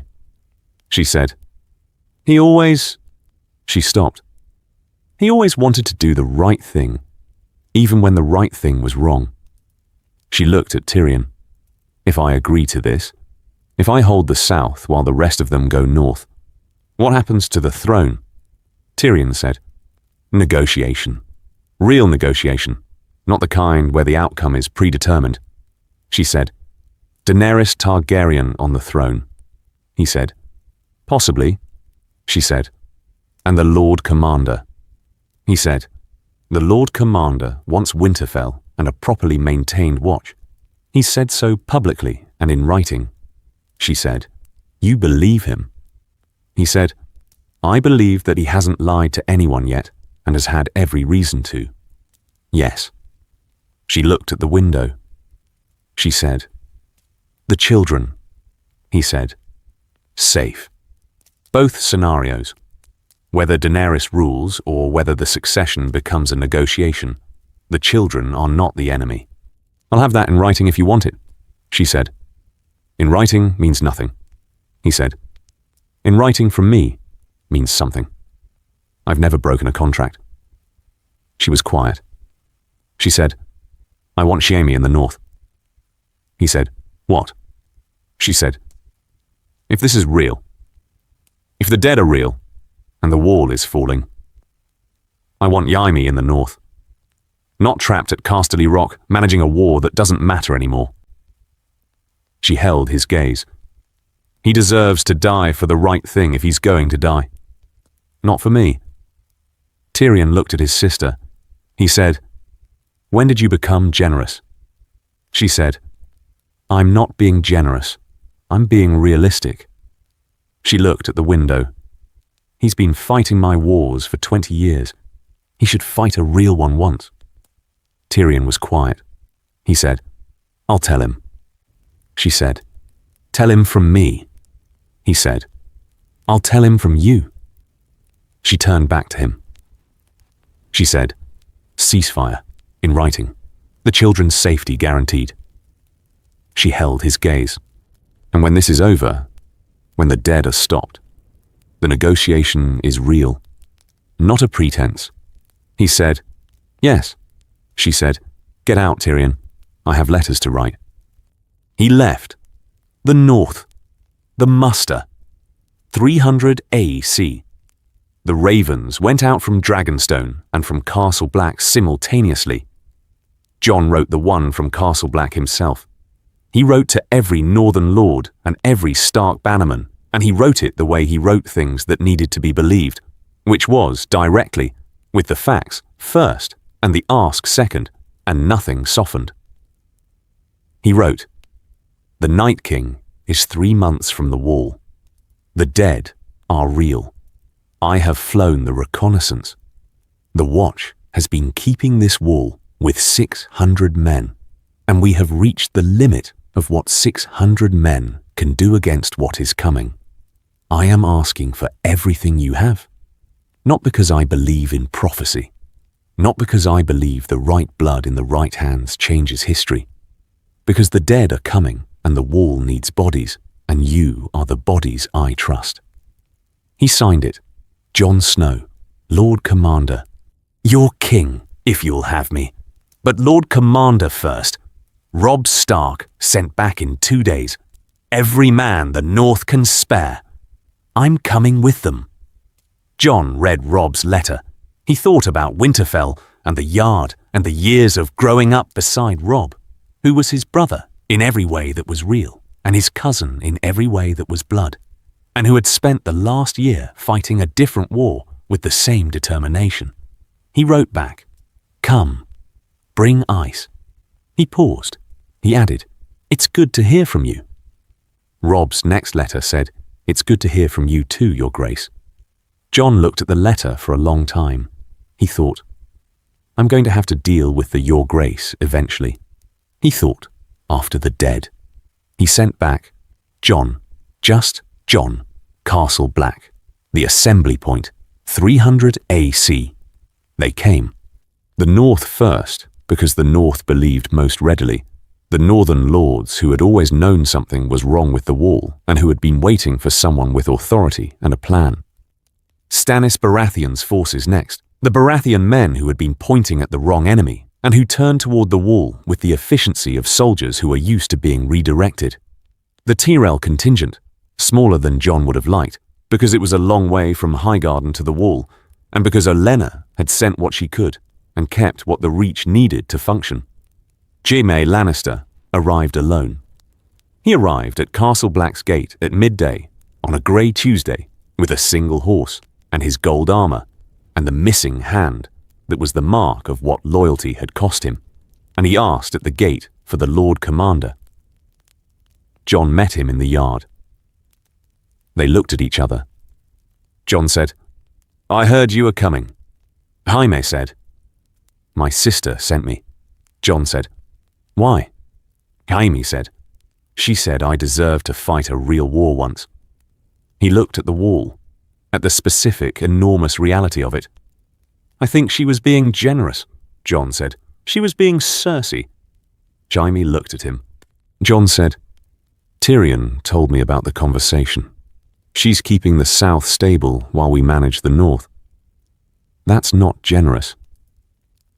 That's the calculation of a woman who has decided what she needs from this situation."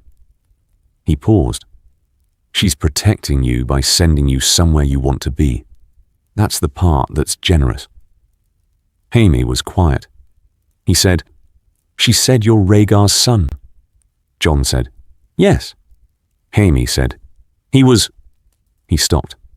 He was a better man than people say, also worse than people say. He was both those things at the same time. He looked at Jon. The eyes are Stark. Jon said, my mother.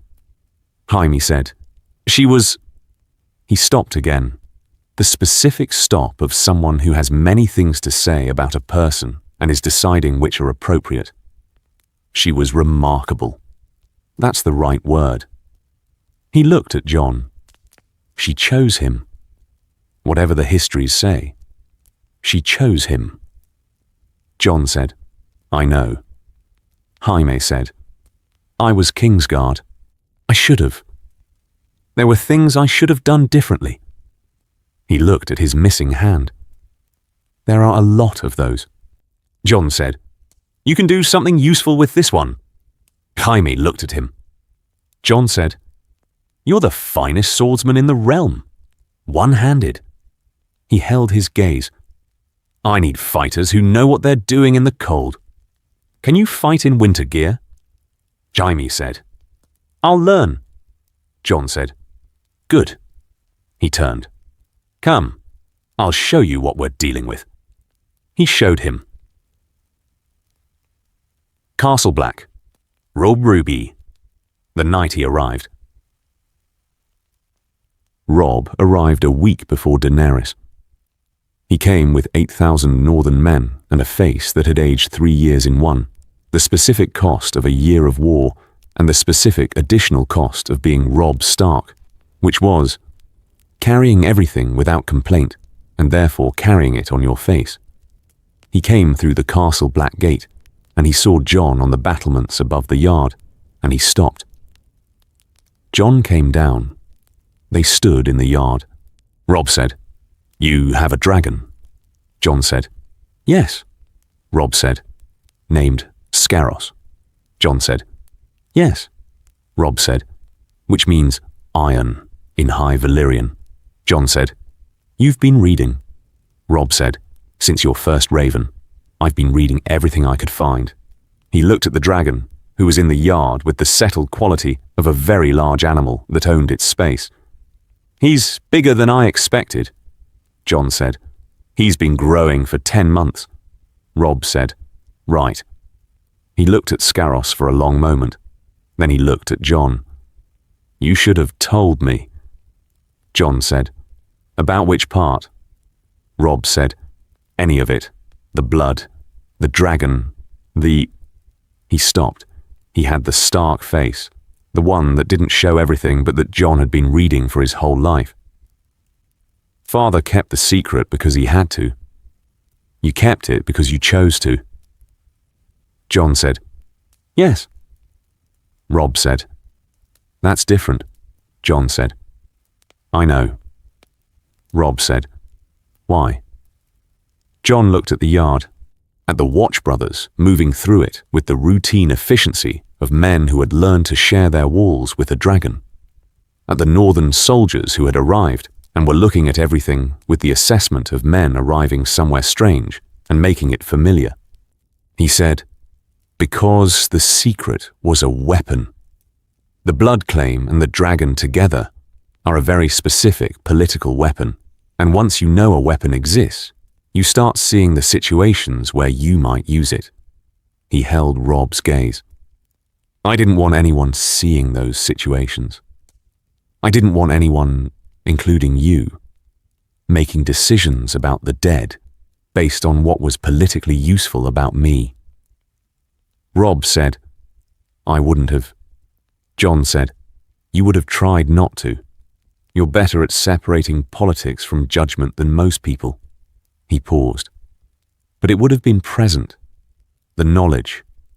It would have been in every conversation. He held his brother's gaze. I needed the conversations to be about the dead. Robb was quiet. He said, they were. For me, anyway. He looked at Jon. I've been fighting a war for a year. A political war. Joffrey and Cersei and the succession and what kind of realm we're going to have. He paused. And the whole time I've been reading your ravens about the cold front and the ranging reports and thinking, this is the real war. The other one is a distraction. Jon said, I know. Robb said, how long have you known about Daenerys? Jon said, Sam told me after the hatching. I found the letter about her in the Watch's intelligence from the same contact who told us about the ceasefire. Robb said, and you wrote to her? Jon said, yes. Robb said, without telling anyone? Jon said, I told Aemon before he died. He thought it was the right move. Robb was quiet for a moment. He said, what is she like? Jon said, not what you expect. Robb said, what do I expect? Jon said, someone who wants the throne and is using the dead as a pretext to get it. Robb said, and what is she actually? Jon thought about the third night at Dragonstone, about the conversation by the fire and the ranging reports spread between them and her question. What do you want? And his answer, and her answer to his answer. He said, someone who has been carrying the same weight I've been carrying, from a different direction for longer. Someone who built everything toward a specific destination and arrived at the destination and found that the destination was more complicated and larger and more worth doing than the simplified version she'd been building toward. Robb said, you trust her? Jon said, I trust the specific configuration of what she wants and what I want and what the dead require and how those three things align. He held his gaze. Yes, I trust her. Robb said, right. He looked at the wall above them, at the specific, enormous fact of it. I'm going to need to meet her. Jon said, she arrives in a week. Robb said, I'll be here. He was here. He stood in the castle black yard when Daenerys arrived with 3 dragons, and he watched the arrival with the expression of a man who had been reading about this moment for a year and was now in it. He watched the way Jon went to meet her. He watched them stand in the yard and look at each other with the ease of 2 people who have already done the hard work of figuring each other out and are now past it. He watched her look at the wall. He thought, Jon was right. She's not what I expected. He went to introduce himself. The wall. Daenerys arrives. She arrived from the south with 3 dragons. Jon watched her come from the battlements. The sight of it, 3 dragons from the south approaching the wall with the morning light behind them, was something that had no precedent in the living memory of anyone at Castle Black, and that produced, in the assembled brothers of the Watch and the northern soldiers, and Stannis' men, and everyone else who happened to be on the wall or in the yard, a silence that was not fear and not awe, and was something older than both. She landed Drogon in the yard. The 3 other dragons arranged themselves on the wall and the towers with the specific quality of animals that have understood the strategic situation. She got down. She looked at the wall. He had seen, at Dragonstone, the way she looked at things she found genuinely large. He saw it now, the same quality, but more complete, because the wall was genuinely large in a way that Dragonstone, for all its atmosphere, was not. She said, I understand now. He said, what?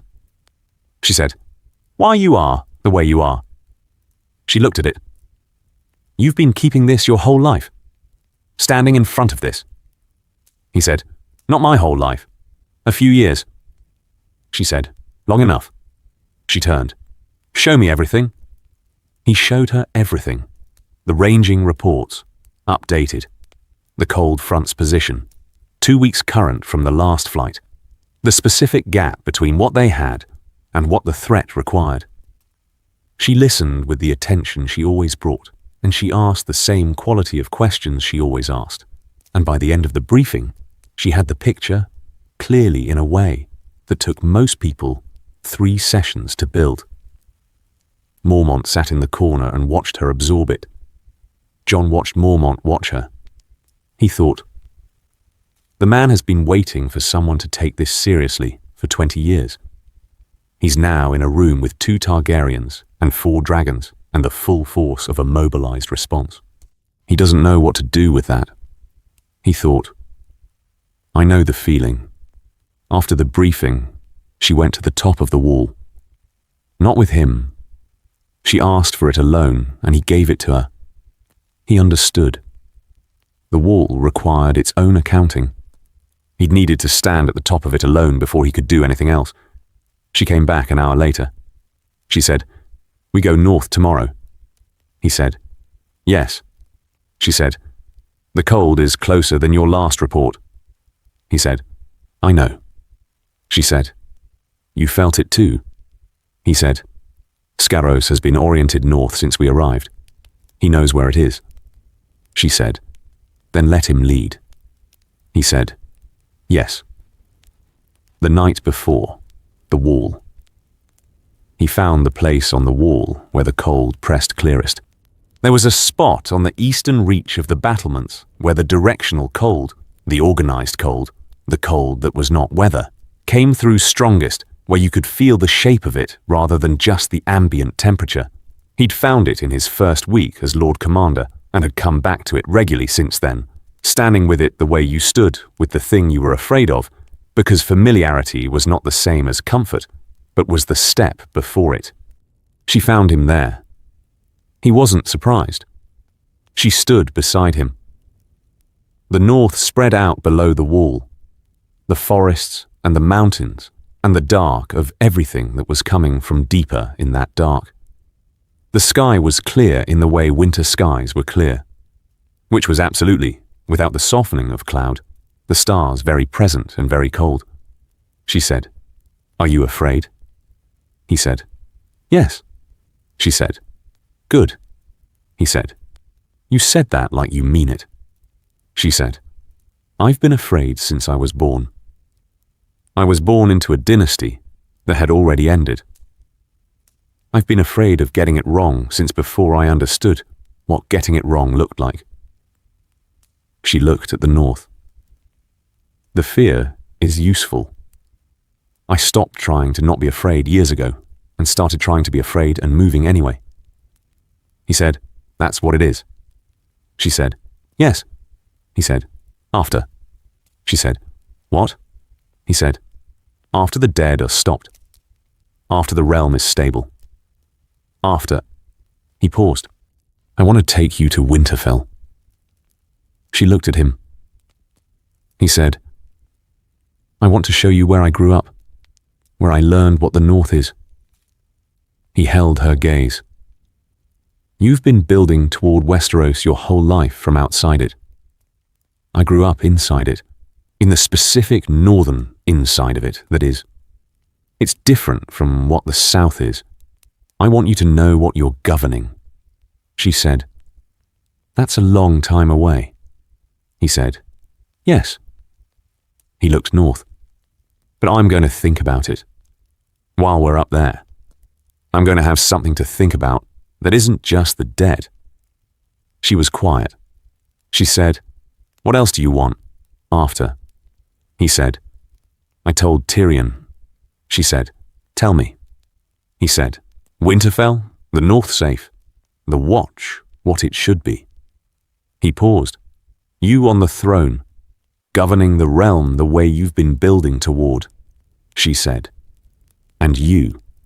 He said, beside you. Not on the throne, beside it. He met her eyes. The way you fight in the air, you don't need someone to match you. You need someone who fills the gaps, someone who goes where you can't go and does the specific thing you can't do. He paused. You're the queen. I'm the person who goes where no one else will go. She said, that's not a diminishment. He said, I know. She said, most men would hear that as a diminishment. He said, I'm not most men. She said, no, you're not. She looked at the north, the thing you described, being beside rather than instead. She paused. That's what I have with Missandei, with Jorah. What I've been building for years. He said, Yes. She said, You're describing the thing I've needed and haven't been able to find with someone who shares what I am. He said, Yes. She looked at him. She said, You arrived 3 weeks ago? He said, I know. She said, This is very fast. He said, Things happen fast when the dead are coming. She said, Is that what this is? He said, No. He held her gaze. I know the difference between urgency and something real. This is something real. She looked at the north. She said, After the dead. He said, After the dead. She said, Show me Winterfell. He said, Yes. They stood at the wall together. The cold pressed at them from the north. They held. Dawn. Beyond the wall. The engagement. They crossed the wall at first light. 4 dragons and their riders, and below them the combined force. The Watch and the Northern Lords and Stannis' men and Jaime's Lannister soldiers and the specific mixed army of people who had looked at a white stopping in a courtyard and had decided the calculation had changed. Scaros oriented north immediately.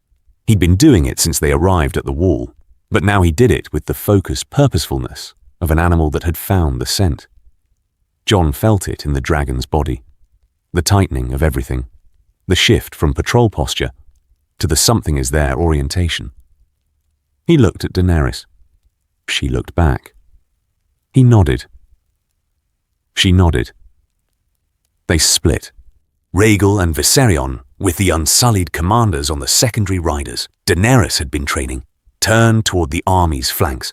The mass of the dead that was already visible from altitude, the enormous moving field of organized bodies that was everything the ranging reports had been building toward. Drogon turned with Jon and Scaros toward the source. They flew north. The cold intensified. Jon felt it in the way he'd felt it on the wall. The directional pressure of it. The cold that was a function of will rather than weather. The cold that had been building for 30 years and was now everything it was going to be. Scaros flew into it. Not without difficulty. The air got heavy, the way it got heavy at altitude, but different. Thicker with the specific resistance of something that was pushing back.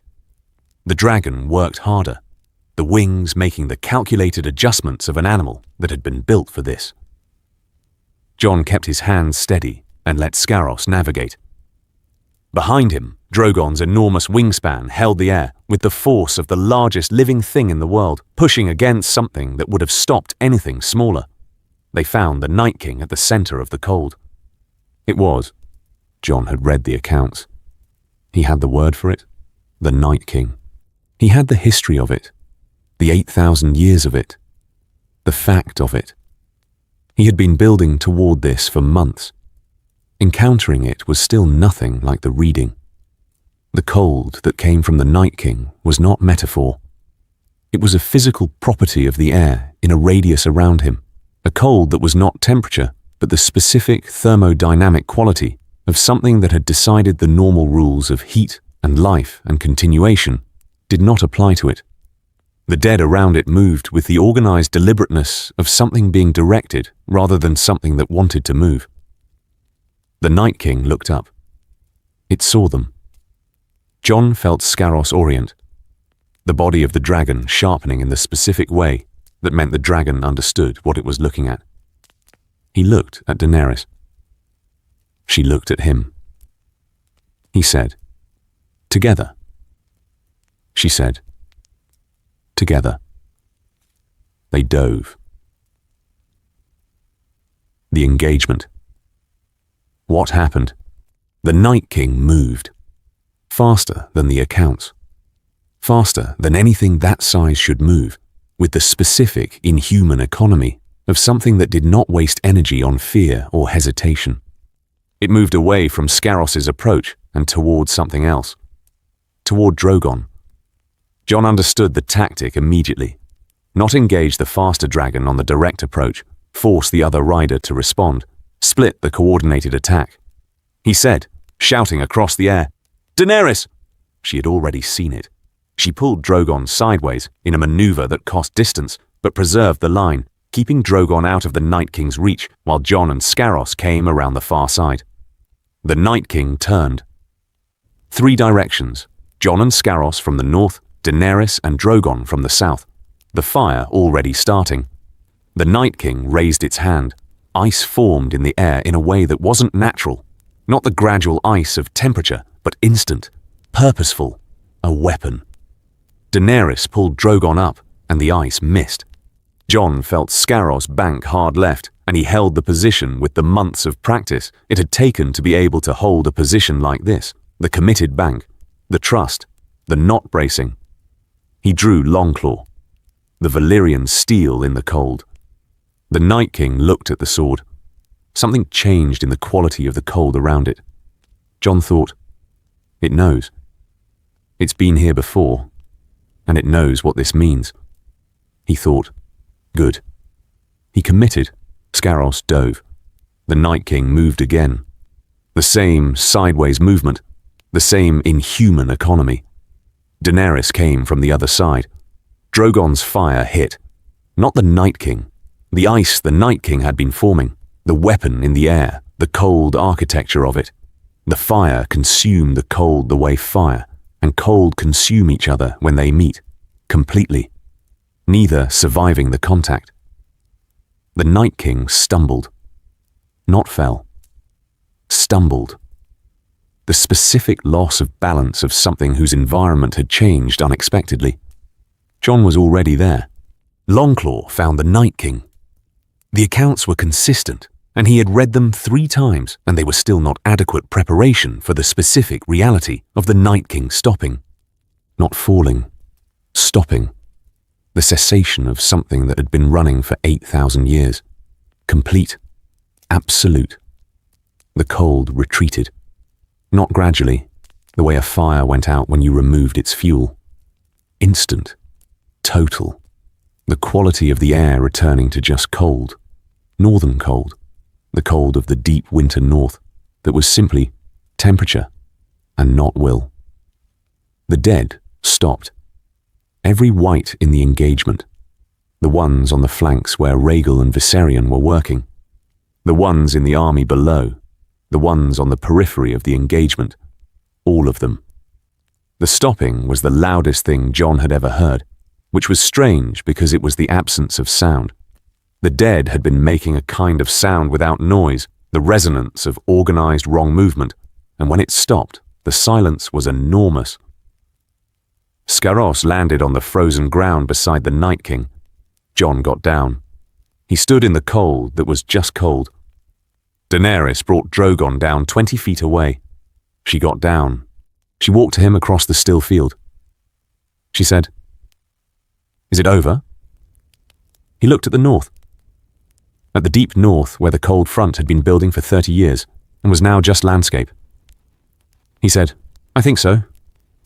She said, "Think so isn't..." He said, "Scaros." He looked at the dragon. He's oriented south. She looked at Scaros. The dragon, which had been pointing north since they crossed the wall, was looking south. At the wall. At the direction of home. Daenerys said, "Oh." He said, "Yes."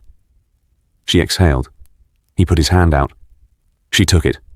They stood in the field in the cold that was just cold, and they held on. Castle Black.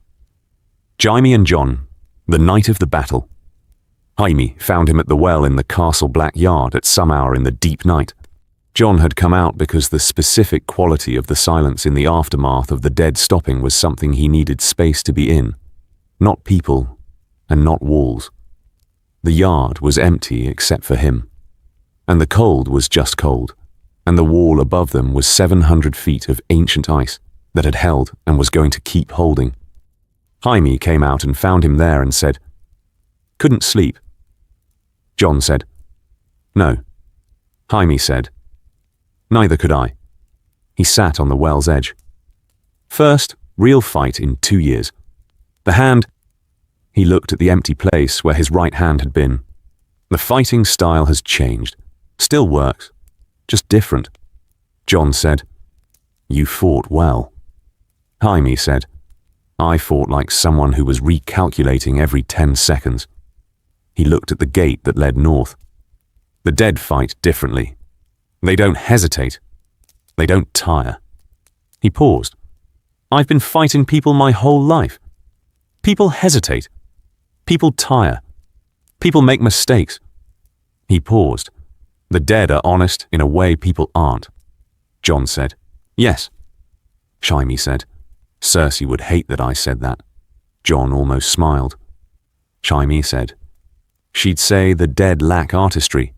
She values artistry." Jon said, "Does she?" Jaime said, "She would never do something simply when it could be done elaborately. It's her best quality and her worst one simultaneously." He looked at the wall. "She sent me here because she knew I needed to be here. She'd never admit that." Jon said, "Why not?" Jaime said, "Because admitting it would mean admitting she sees me clearly. And Cersei doesn't give people the knowledge that she sees them clearly. It's a vulnerability." Jon said, "You see her clearly." Jaime said, "I've seen her clearly my whole life. It's not always useful." He looked at Jon. "Your father, Rhaegar. He saw my father's king clearly. He saw what Aerys was becoming long before anyone else would admit it." He paused. "He didn't do anything about it." Jon said, "I know." Jaime said, "Seeing something clearly and acting on it are different." He held his gaze. "I killed Aerys. I sat on his throne and waited for Ned Stark to come through the door, and I let him think what he thought, because I was tired, and I didn't know how to explain it." He paused. "I've regretted that for 15 years. Not the killing, the sitting, the letting someone who mattered believe something wrong." Jon said, "Ned told Robb, before he died, that the judgment of you was too simple, that he hadn't asked the right questions." Jaime looked at him. Jon said, he'd been thinking about it for years, what he'd seen in the throne room, and what it meant. He held Jaime's gaze. "He would have said it to your face if he'd had time." Jaime was very still. He said, "He was the most honorable man I ever met." Jon said, "Yes." Jaime said, "And he thought I was..." Jon said, "He thought the whole picture was more complicated than the version everyone was telling." He paused. "He usually saw things that way." Jaime looked at the well. He said, "Your mother." Jon said, "What about her?" Jaime said, "She's alive." Jon said, "Yes, at Winterfell."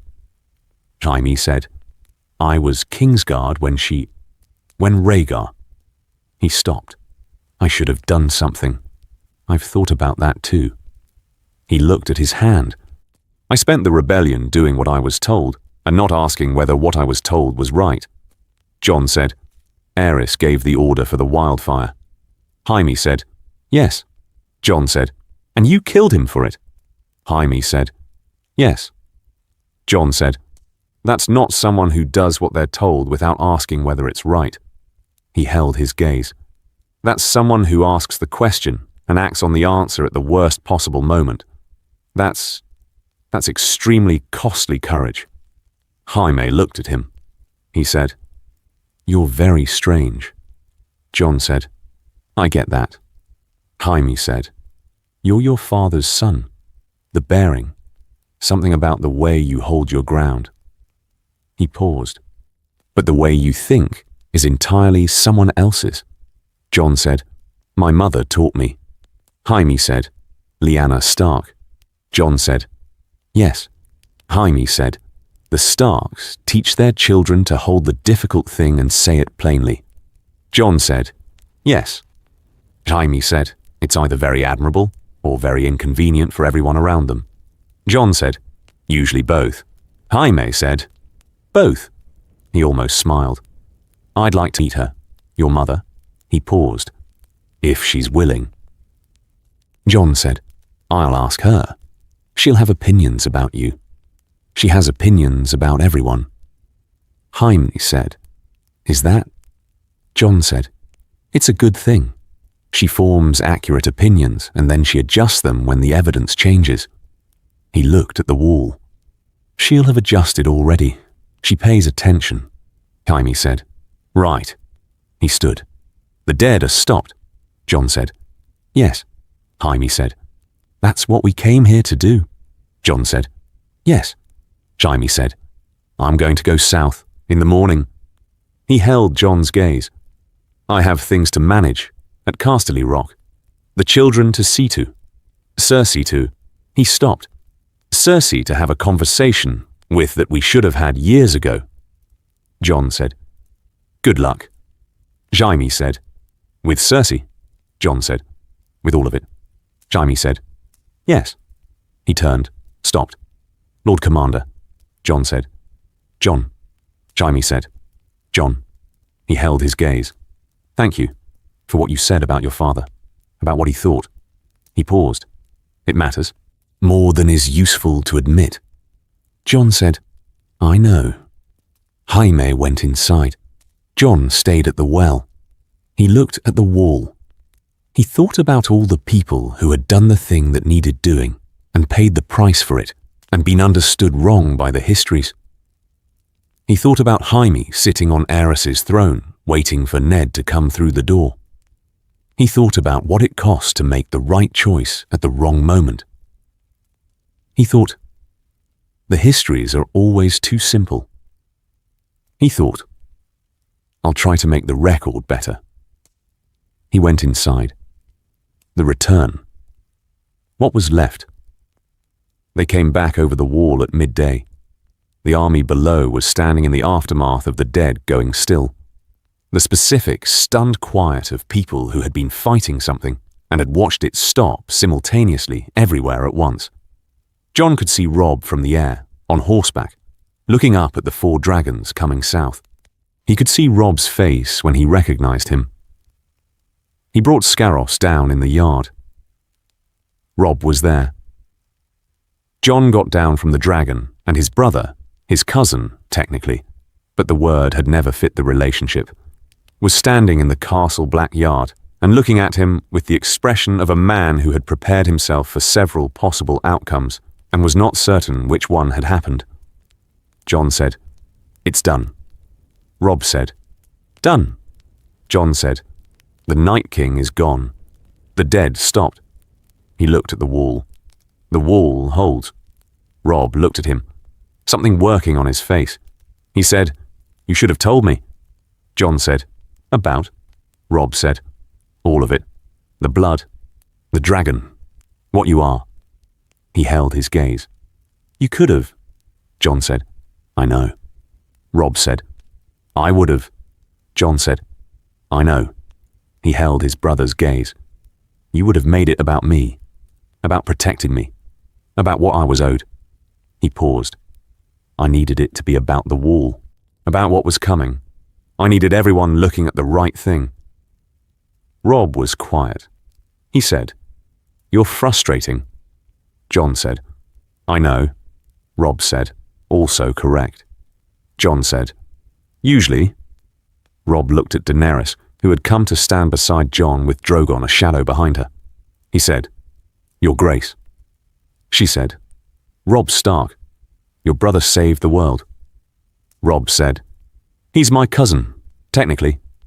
She said, He told me he's always been your brother. Robb looked at Jon. Jon said, It's the right word. Robb was quiet for a moment. He said, Right. He put his hand on Jon's shoulder. Come inside. You both look terrible. The Maester needs to look at... He noticed Jon's arm. When did that happen? Jon said, I don't know. Battle, Robb said. The Maester looks at it first, then everything else. He went inside. Jon looked at Daenerys. She said, He's very like you. He said, He's louder. She said, You're both stubborn. He said, Starks. She said, Yes. She almost smiled. Come, The maester. They went inside. After what followed. The political aftermath was slower than the battle and harder in different ways. Tyrion managed most of it, which was what Tyrion was for. The ceasefire held, because Cersei had decided to hold it, and when Cersei decided something it held.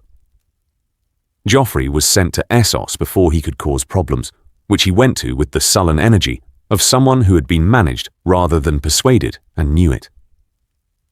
Jaime stayed north for a month after the battle and then rode south, and the letter he sent to Jon from the road said only, "Tell her I understand now."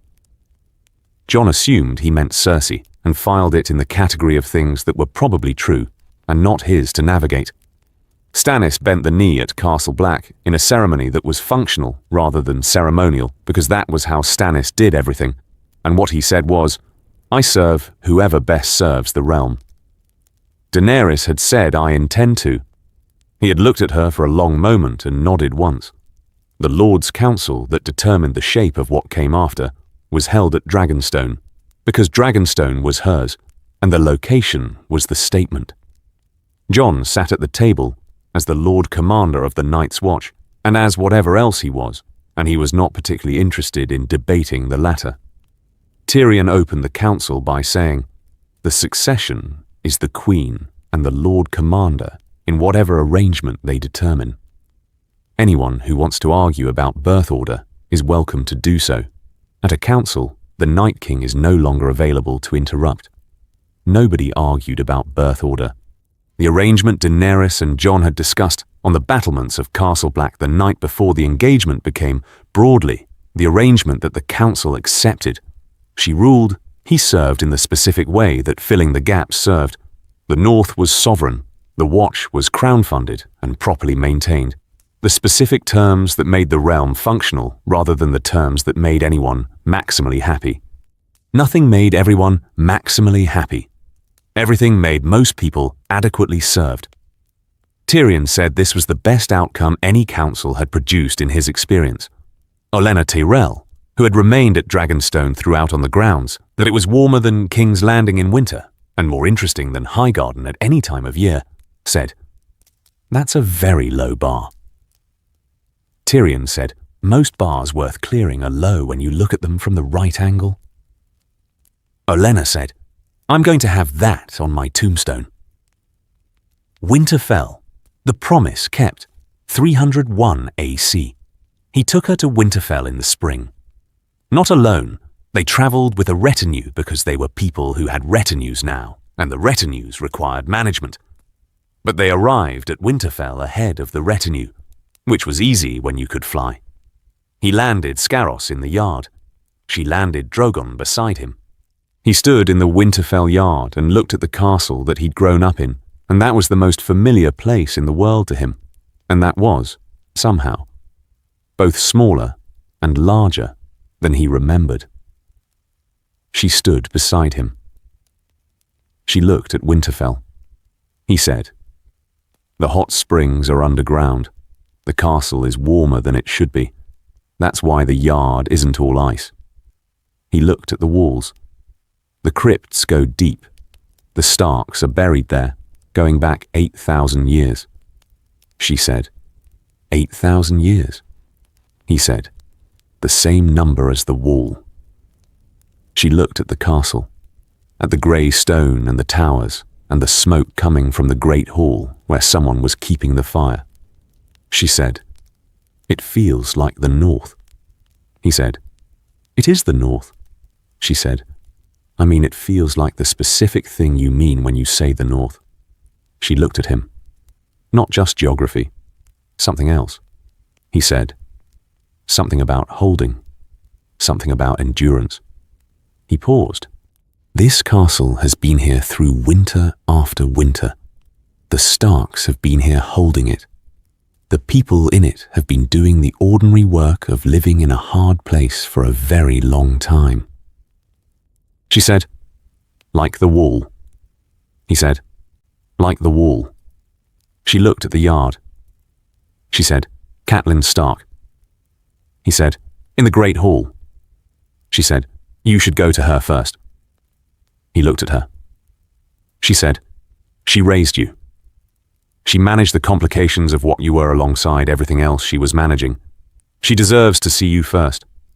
She paused. I'll be here, he said. You don't have to, she said. I know. I want to. She looked at the dragons who had settled on the towers with the specific proprietary quality of very large animals that have decided where they are staying. I want to stand in this yard and look at this castle for a while. Understand what you came from, he said. It's cold, she said. I have Drogon. He looked at her. She said, go. He went. Winterfell. Ned's crypt. He went to the crypt before he went to the Great Hall. He went to the crypt because there was a conversation he'd been needing to have for years, and the crypt was where you had it. Ned Stark's tomb was where it was, the place that had been prepared while Ned was alive in the northern way of being prepared.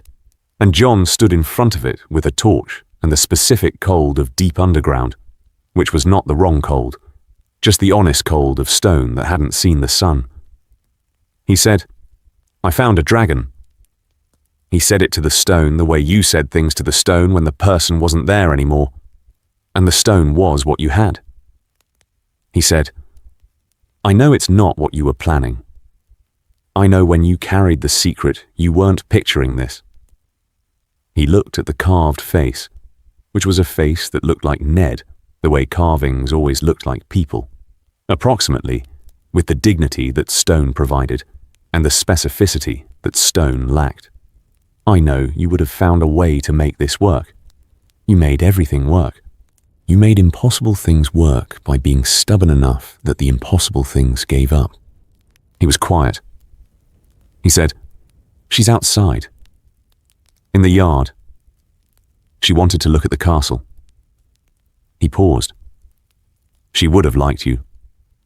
She makes the same quality of decisions you made. The ones where the right thing is also the hard thing.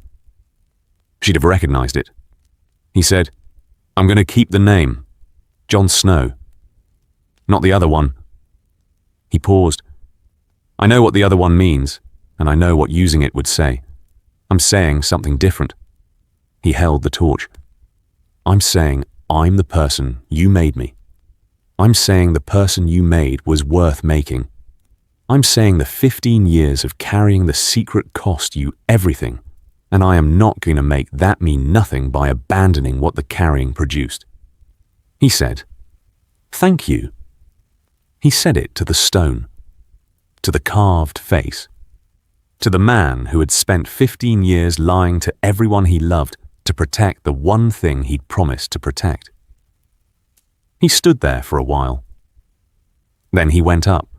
He went to the Great Hall, and Catelyn Stark was there, and she was alive, and she looked at him with the expression she always had with him, which was the complicated one, the one that was never entirely comfortable, and that had never managed to be unkind. He said, I should have written more. She said, yes. He said, I'm sorry. She looked at him, at the Lord Commander's cloak, which he still wore, because he was still the Lord Commander, and the Valyrian steel at his hip, and whatever the months since Castle Black had done to his face. She said, you saved the wall. He said, we saved the wall. She said, the Dragon Queen. He said, yes. She said, Ned would have. She stopped. Something crossing her face that was not entirely grief. He would have said I told you so about something. I'm not sure what. She looked at the fire. He always believed the watch reports, long before anyone else would. Jon said, I know. She said, is she outside? Jon said, in the yard. Catelyn looked at him. He said, she wanted to give us the hall. She was quiet for a moment. She said, I'll have someone bring her in. It's cold. He said, she has a dragon. she said. Even so. She went to have someone bring Daenerys in. Jon stood in the great hall of Winterfell. He looked at the fire. He thought, this is what everything was for. Not the throne, not the dynasty, not the prophecy. This specific room, this specific fire, the dead stopped, and the cold retreating, and people coming in from the yard. He thought, that's enough. He thought, it's more than enough. Ghost came in from somewhere and lay down at his feet. Daenerys came in from the yard. She looked at the great hall. She said, it's warmer than I expected. He said, hot springs. She said, I know, you told me. She looked around the hall, at the stones and the fire, and the specific, lived-in quality of a place that had been sheltering people for 8,000 years. It feels... She stopped. He said, what? She said, like somewhere I could learn to know. He looked at her. She said, not like somewhere I've been, like somewhere I haven't been yet. Something to understand rather than claim. She held his gaze. Is that? He said, yes, that's exactly it. She looked at the fire. He looked at the fire. The dragons were on the towers outside and Ghost was at their feet, and Winterfell was doing what Winterfell did, which was being exactly what it was, warm in the cold, built for endurance, older than anything that had tried to threaten it. What if Jon Snow bonded with a dragon before meeting Daenerys? He didn't go looking for it. He went north because the reports said something was wrong and he was the person who went to places most people didn't go. And he found an egg in a rock crevice because he was looking carefully, and he brought it back because he didn't know what else to do with it. And it hatched, because it was ready. He kept it hidden for 2 weeks, because he needed time to think. He needed time to think because he had been doing competence as a way of not doing the other thing, which was figuring out what he actually wanted, and the dragon forced the other thing. He went to Daenerys not with a claim or a demand or a political position. He went with a box and 30 years of ranging reports, and the clear, specific ask of a man who needed something he couldn't provide himself, and who understood what she had that he needed. She read the reports. She met him at the dock in plain clothes, and she looked at him, and she said, "You're shorter than I thought." That was the beginning. The rest was two people from the same blood, finding out that the things that had made them strange in every other context made them, for the first time, entirely normal in each other's company. The carrying they'd each been doing alone for their whole lives was not less heavy in the sharing, but was differently distributed. And differently distributed was the difference between sustainable and not. 4 dragons, Valyrian steel, the specific right configuration of people at the specific right moment, doing the thing that needed doing. Not destiny, not one prince promised. A Lord Commander who found an egg in a rock crevice, and a queen who read 30 years of reports, and both of them deciding that the dead were more important than the throne. The dead were stopped. The wall held. Scaros oriented south. They went home. Castle Black, Ed, the watch carries on. 3 days after the battle, Ed came to Jon with the ranging report. It was routine. The first routine ranging report since the engagement, which made it not routine at all. The first report from the deep north that described nothing because there was nothing there. The first accounting of the land beyond the wall that had no direction to it, no cold front, no organized wrong thing moving south. Just the north. Just what it was. Ed put the report on the table and said, "Nothing." Jon read it. He said, "Nothing." Ed said, "The ranging party went 20 miles north, and they found nothing except trees and the specific quality of silence that you get when nothing is eating you." Jon said, "How did they describe the quality of the silence?" Ed said, "Cold, but normal. Their words." He paused. Old Henderson, who's been ranging for 15 years, said it was the first time beyond the wall in 10 years that he hadn't felt watched. Jon read the report again. He said, "The watch keeps ranging." Ed said, "Obviously." Jon said, "The wall keeps being manned." Ed said, "Obviously." Jon said, "The specific maintenance routine." Ed said, "Jon." Jon stopped. Ed said, "I've been doing this since before you were Lord Commander. I know what the wall requires." He looked at Jon with the expression of a man who had spent years performing long-suffering patience and had now earned the right to drop the performance slightly. The watch is going to be fine. The ranging is going to happen. The records are going to be kept. He held Jon's gaze. "You can go." Jon said, "I haven't said I'm going." Ed said, "Sam told me about the conversation you had the night before you sailed south, about how the watch needs someone who believes in it when you're not here." He paused. "I believe in it. I've believed in it for 15 years, mostly because I was here and there was nowhere else to go, but also because it matters." He looked at the report. "Go manage the realm. I'll manage the wall."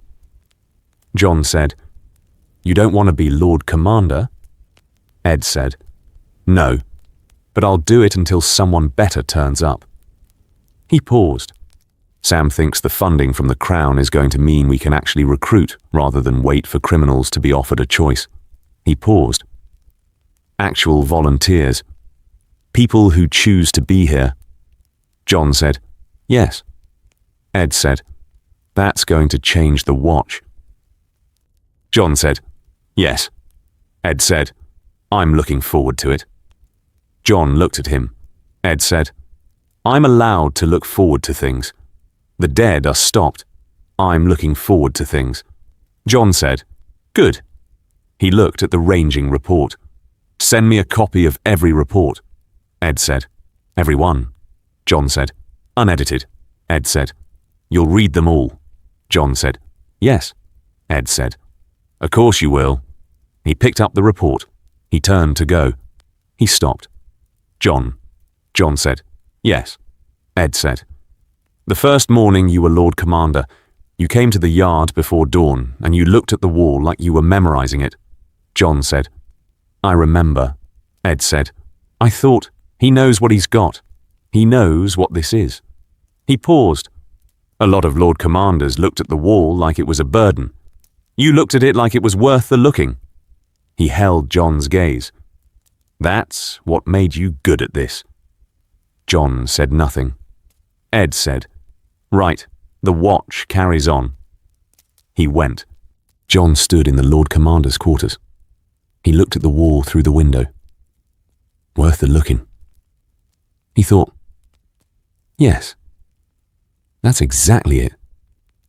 That's what I want to tell everyone who looks south and sees the wall as the place you send people you don't want. It's worth the looking. It has always been worth the looking. He thought, I'll make sure it's written down. He went to write it down. Winterfell. Lyanna. The meeting. 301 AC. He had not prepared Daenerys for Lyanna. He had told her, "My mother is at Winterfell. She has strong opinions. She'll have already formed an assessment of you before you've said a word. The assessment will be accurate." Daenerys had said, "I've managed difficult women before." Jon had said, "She's not difficult. She's honest." Daenerys had said, "Those are the same thing." He had said, "Those are very different things." He had been right. Lyanna met Daenerys in the Great Hall. She stood beside the fire, and she looked at the woman who had ridden a dragon from Essos to the wall, and had helped her son stop the dead, and who was now standing in Winterfell's hall, with her silver hair and her violet eyes that were Rhaegar's family's eyes, and she looked at her for a long time. Daenerys looked back. Neither of them spoke first, which Jon had not expected. He had expected his mother to open with the direct Lyanna approach, the honest assessment delivered immediately. She was measuring something instead. Daenerys was measuring back. Jon stood to the side and waited. Finally, Lyanna said, "He told you about his father." Daenerys said, "He told me everything." Lyanna said, "Did he tell you it wasn't what the histories say?" Daenerys said, "He told me what it actually was." She held Lyanna's gaze. "He told me his mother chose." Lyanna said, "I chose." Daenerys said, "I know." Lyanna said, "The world doesn't say it that way." Daenerys said, "The world gets a lot of things wrong." Something moved across Lyanna's face. Not warmth, not exactly. The specific thing that happened when you encountered someone saying the right thing without performing it. She said, "You're like him." Daenerys said, "Which one?" Lyanna said, "Both of them, in different ways." She looked at Jon. "She has your directness." Jon said, "She has her own directness." Lyanna said, "They're the same directness." She looked back at Daenerys. "Ned had it. Rhaegar had it in a different key. You have it. Jon has it." She paused. "The Starks got it from somewhere in the old blood, and the Targaryens got it from somewhere else, and it's the same quality, regardless of which direction it came from." Daenerys said, "What quality is it?" Lyanna said, "The refusal to pretend you don't know what you know." She held Daenerys' gaze. Most people manage their knowledge. They decide what they know based on what's comfortable to know. She paused. "You don't do that." Daenerys said, "No." Lyanna said, "Neither does he." She looked at Jon. "I was afraid when he was young that the North would soften it, that the weight of being what he was and not being allowed to say it would make him careful in the wrong way, cautious where he should have been direct." Jon said, "It didn't." Lyanna said, "No." She almost smiled. "You came out like your father in the wrong ways and like me in the right ones." She looked at Daenerys again. "She's right for you. I'm saying that before she does the thing she came here to do, which is prove it herself without being told." Daenerys said, "Is that what I'm doing?" Lyanna said, "Yes." She paused. "I know, because I would have done the same." Daenerys said, "What are you afraid of?" Lyanna looked at her. Daenerys said, "You're assessing me for something specific. You're not afraid I'll hurt him. You believe he can manage himself." She held Lyanna's gaze. "What are you afraid of?" Lyanna was quiet for a moment. She said, "That the realm will make him into something other than what he is.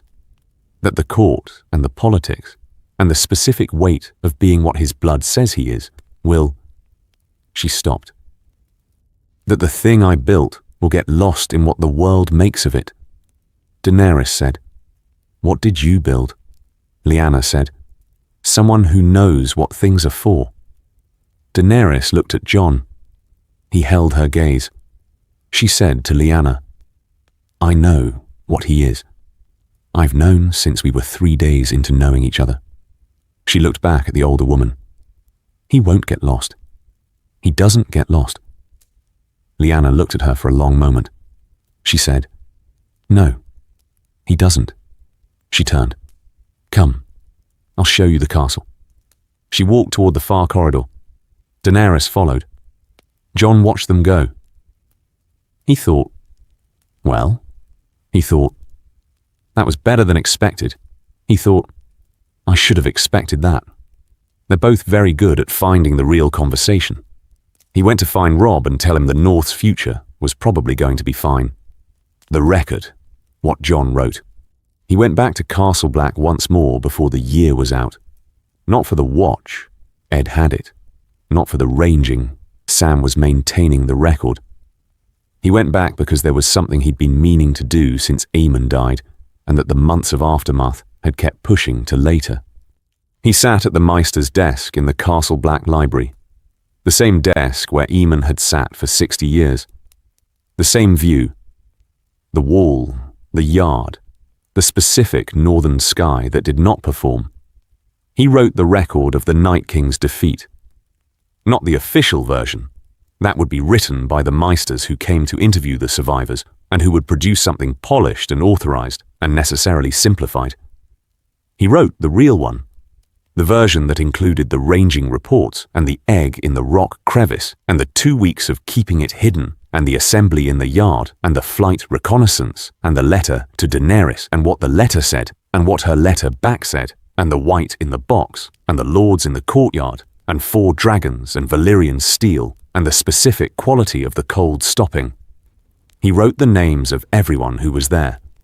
Not just the lords, every ranger, every soldier, every person who had stood in the castle yard and looked at a white stopping and decided that the calculation had changed. He wrote Aemon's name first. He wrote, Aemon Targaryen, called Maester Aemon, who held this watch for 60 years, and who understood before anyone else what the watch was for, and who spent his whole life in service of that understanding. He held a dragon before he died. He was satisfied. He wrote Sam's name. He wrote Edd's. He wrote Jaime Lannister's and noted the one hand and the Kingsguard style, and the fact that he'd come when asked, and had fought without complaint, and had gone home after to do the harder thing. He wrote the 47 names from the second ranging, one by one, the same way he'd written them the first time. Their names and what they'd done, and that they'd held. He wrote Ned Stark's name, and what Ned had carried for 15 years, and what the carrying had cost him, and what it had produced. He wrote his mother's name.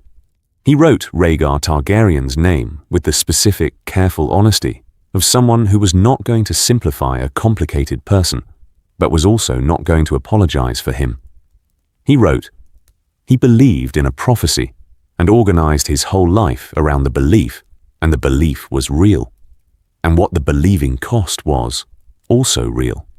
And both of those things are true, simultaneously, and anyone who tells you the history is simple, is lying.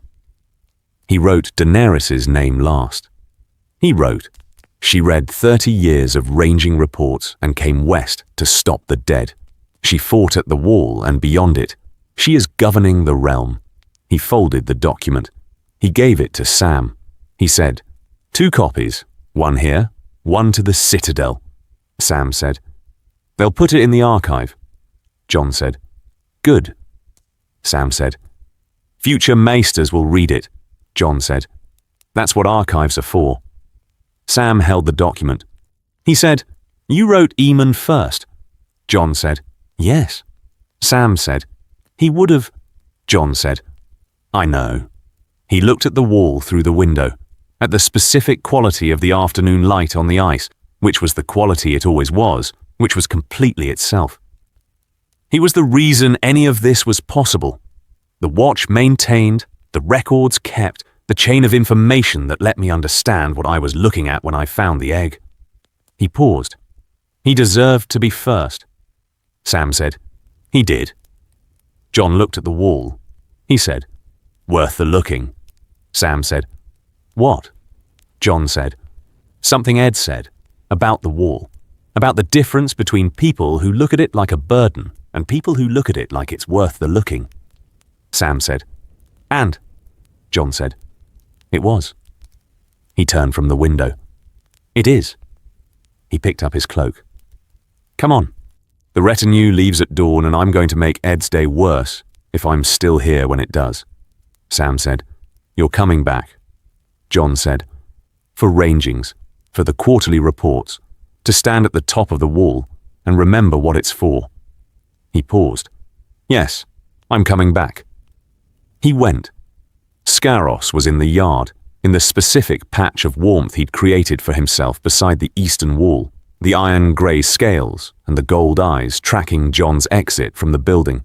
He got on the dragon. They went south. The wall receded behind them. It stood. It had always stood. It was going to keep standing.